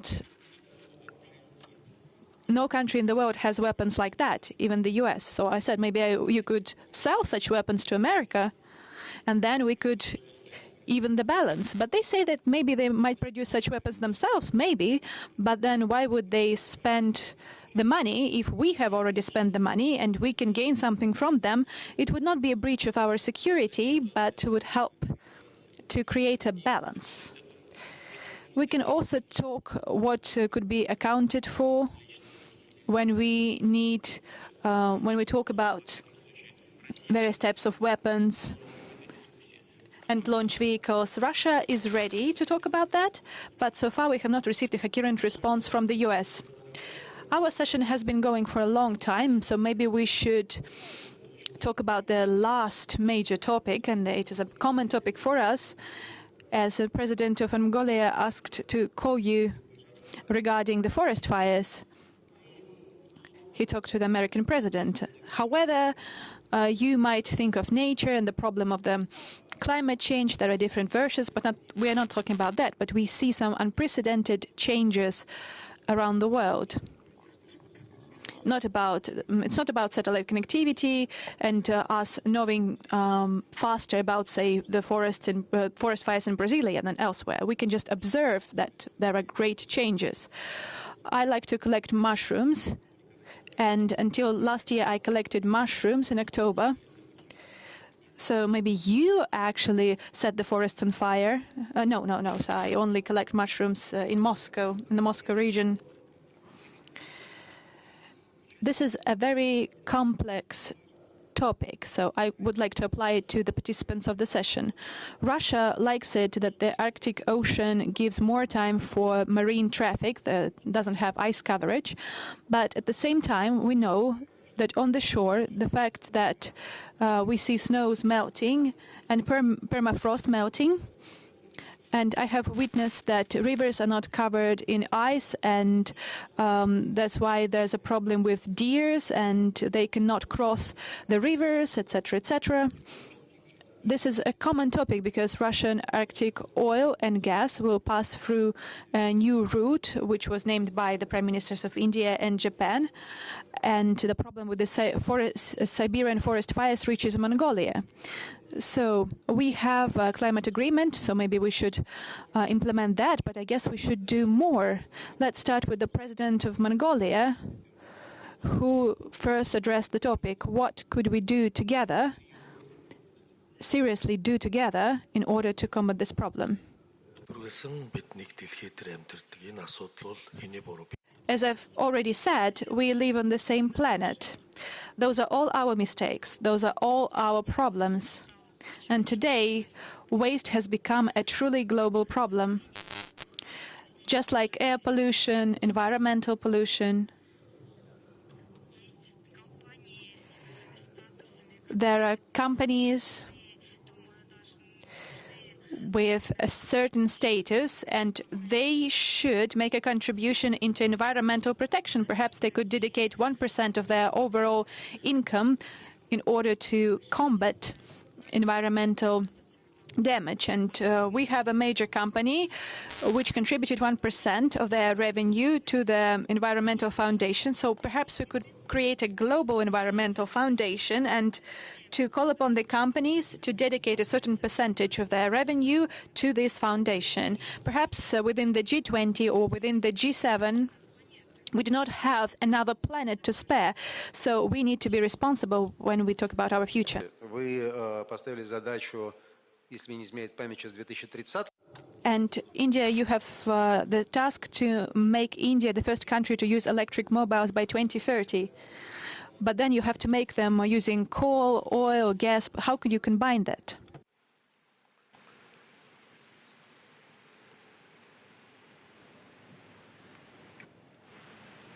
मैं मानता हूँ इस forum में जलवायु परिवर्तन की चिंता होना बहुत स्वाभाविक है और ज़रूरी भी है, और मैं आपको बधाई देता हूँ कि आपने इस महत्वपूर्ण मुद्दे को स्पर्श किया है।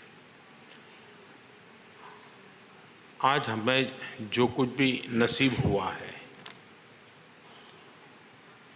वो कभी न कभी हमारे पूर्वजों ने बचा के रखा था, उसके कारण हमें नसीब हुआ है। इंसान के नाते विश्व के किसी भी कोने में क्यों न रहते हो, हमने भी हमारी भावी पीढ़ी के लिए कुछ बचा के रखना होगा, उनके लिए विरासत में देकर के जाना होगा ताकि वे भी सुख चैन की ज़िंदगी जी सकें। महात्मा गांधी ट्रस्टीशिप के सिद्धांत की चर्चा करते थे और वो हमेशा कहते थे, और उसी स्पिरिट से हमने भी सोचना चाहिए कि हम एक पृथ्वी के ट्रस्टी हैं। हमें हमारी उपयोगिता से अधिक किसी भी से छीनने का अधिकार नहीं है। अगर ये सिद्धांतों का पालन हम समाज व्यवस्था में ला सकते हैं, तब जाकर के इस समस्या का समाधान होगा। हम सोचते होंगे कि टेक्नोलॉजी से समस्या का समाधान होगा, सामूहिक मिलकर के रिजोल्यूशन करने से होगा। ये सबसे बड़ा हर इंडिविजुअल नागरिक के बिहेवियरल चेंज से जुड़ा हुआ विषय है, और उसमें एक सेंसिटिविटी होनी चाहिए कि उस दिशा में जाएं। हमने उस टेक्नोलॉजी को विकसित करना होगा, जैसे भारत ने COP21 में 175 गीगावाट रिन्यूएबल एनर्जी का लक्ष्य टारगेट किया, ताकि हम क्लाइमेट चेंज, ग्लोबल वार्मिंग की समस्या में कुछ पॉजिटिव कंट्रीब्यूशन करें, ताकि भविष्य में दुनिया को तकलीफ ना हो। आज मुझे गर्व से कहना है कि 175 गीगावाट में से हम काफ़ी मात्रा में सोलर एनर्जी की ओर शिफ्ट कर गए, काफ़ी हमने कंट्रीब्यूशन किया है, और जो टारगेट हमने तय किया है 2022 तक 175 गीगावाट रिन्यूएबल एनर्जी का, वो हम पूरा कर लेंगे। जहाँ तक मोबिलिटी का सवाल है, दुनिया को अभी से सोचना होगा कि हम इलेक्ट्रिक व्हीकल की तरफ, मोबिलिटी की तरफ कैसे ध्यान दें। लेकिन अगर मैं व्हीकल पर बल देता हूँ तो एक मार्केट और बिजनेस उसकी तरफ जाता है। हमारा फोकस है क्या भारत इलेक्ट्रिक व्हीकल के लिए बैटरी, और वो भी सोलर सिस्टम से रिचार्ज हो ऐसी बैटरी, उसका मैन्युफैक्चरिंग हब बन सकता है क्या?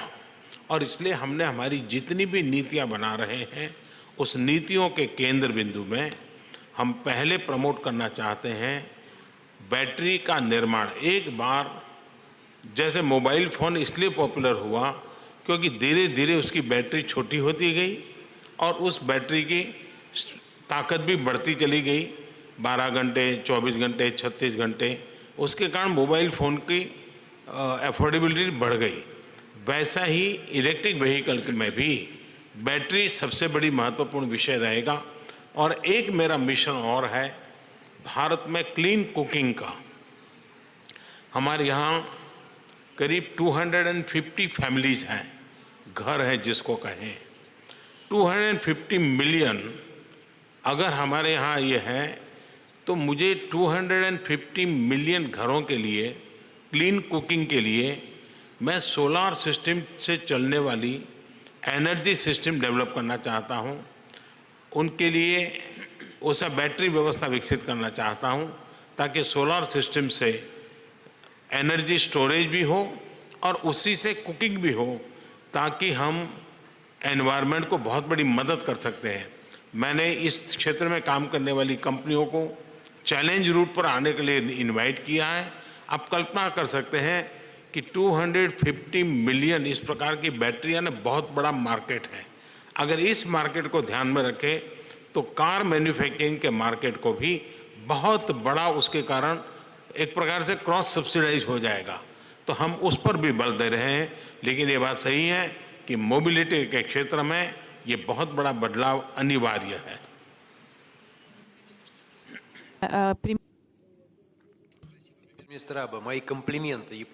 Prime Minister Abe, thank you for the compliments, because you're still burning coal, but there is no smoke. Have you seen coal stations in Japan?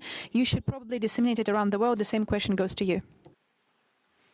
石炭については、この CO2 排出を削減する上でいろんな議論があるのは承知をしておりますが、しかし実際に石炭は世界に広く分布をしておりますし、インドや中国をはじめ新興国にとっては貴重な値段の安いエネルギー源であることは事実であります。今お話があったように、日本の火力発電分野におけるこの技術、例えば排熱利用や高温ガスタービンなどの技術によってですね、世界で最も高い効率を実現しています。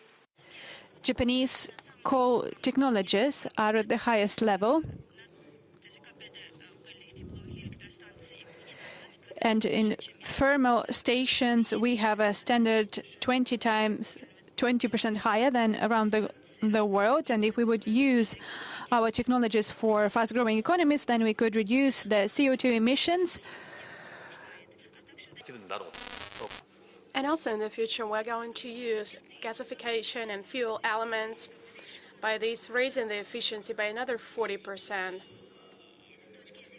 And from the point of view of implementing the carbon-free society, we need some breakthrough innovations to do that. And in this particular regard, the key role will be played by hydrogen, which will not emit CO2. And in this regard, Japan, for the first time in the world, implemented these cars based on fuel element. And now in Fukushima, we are building a plant that will produce hydrogen. That is a major plant, the biggest plant. And next year, during the Olympic Games and Paralympic Games, we're going to use this hydrogen to control cars. The biggest issue with hydrogen is the high cost of it. But we have some long-term strategy that envisages lowering cost of hydrogen down to the level of natural gas by 10 times. We also have some plans of introducing technologies for the CO2 waste management, including artificial photosynthesis technologies. Therefore, Japan will be one of leaders in terms of innovation using the current technologies and state-of-the-art technologies. So it's a good thing that you've raised this issue. We've heard many times today some things that you were consonant about. What is the much promising history in Asia? So environmental protection. Yes, environmental protection is closely interlinked with energy. That is something that we've been talking about. Global warming also impacts Russia, among other countries. I mentioned it at G20 summit. Here in Russia, according to our data, according to international experts, the warming is moving at 2.5 times quicker than on the planet in general, and this poses a certain threat to us.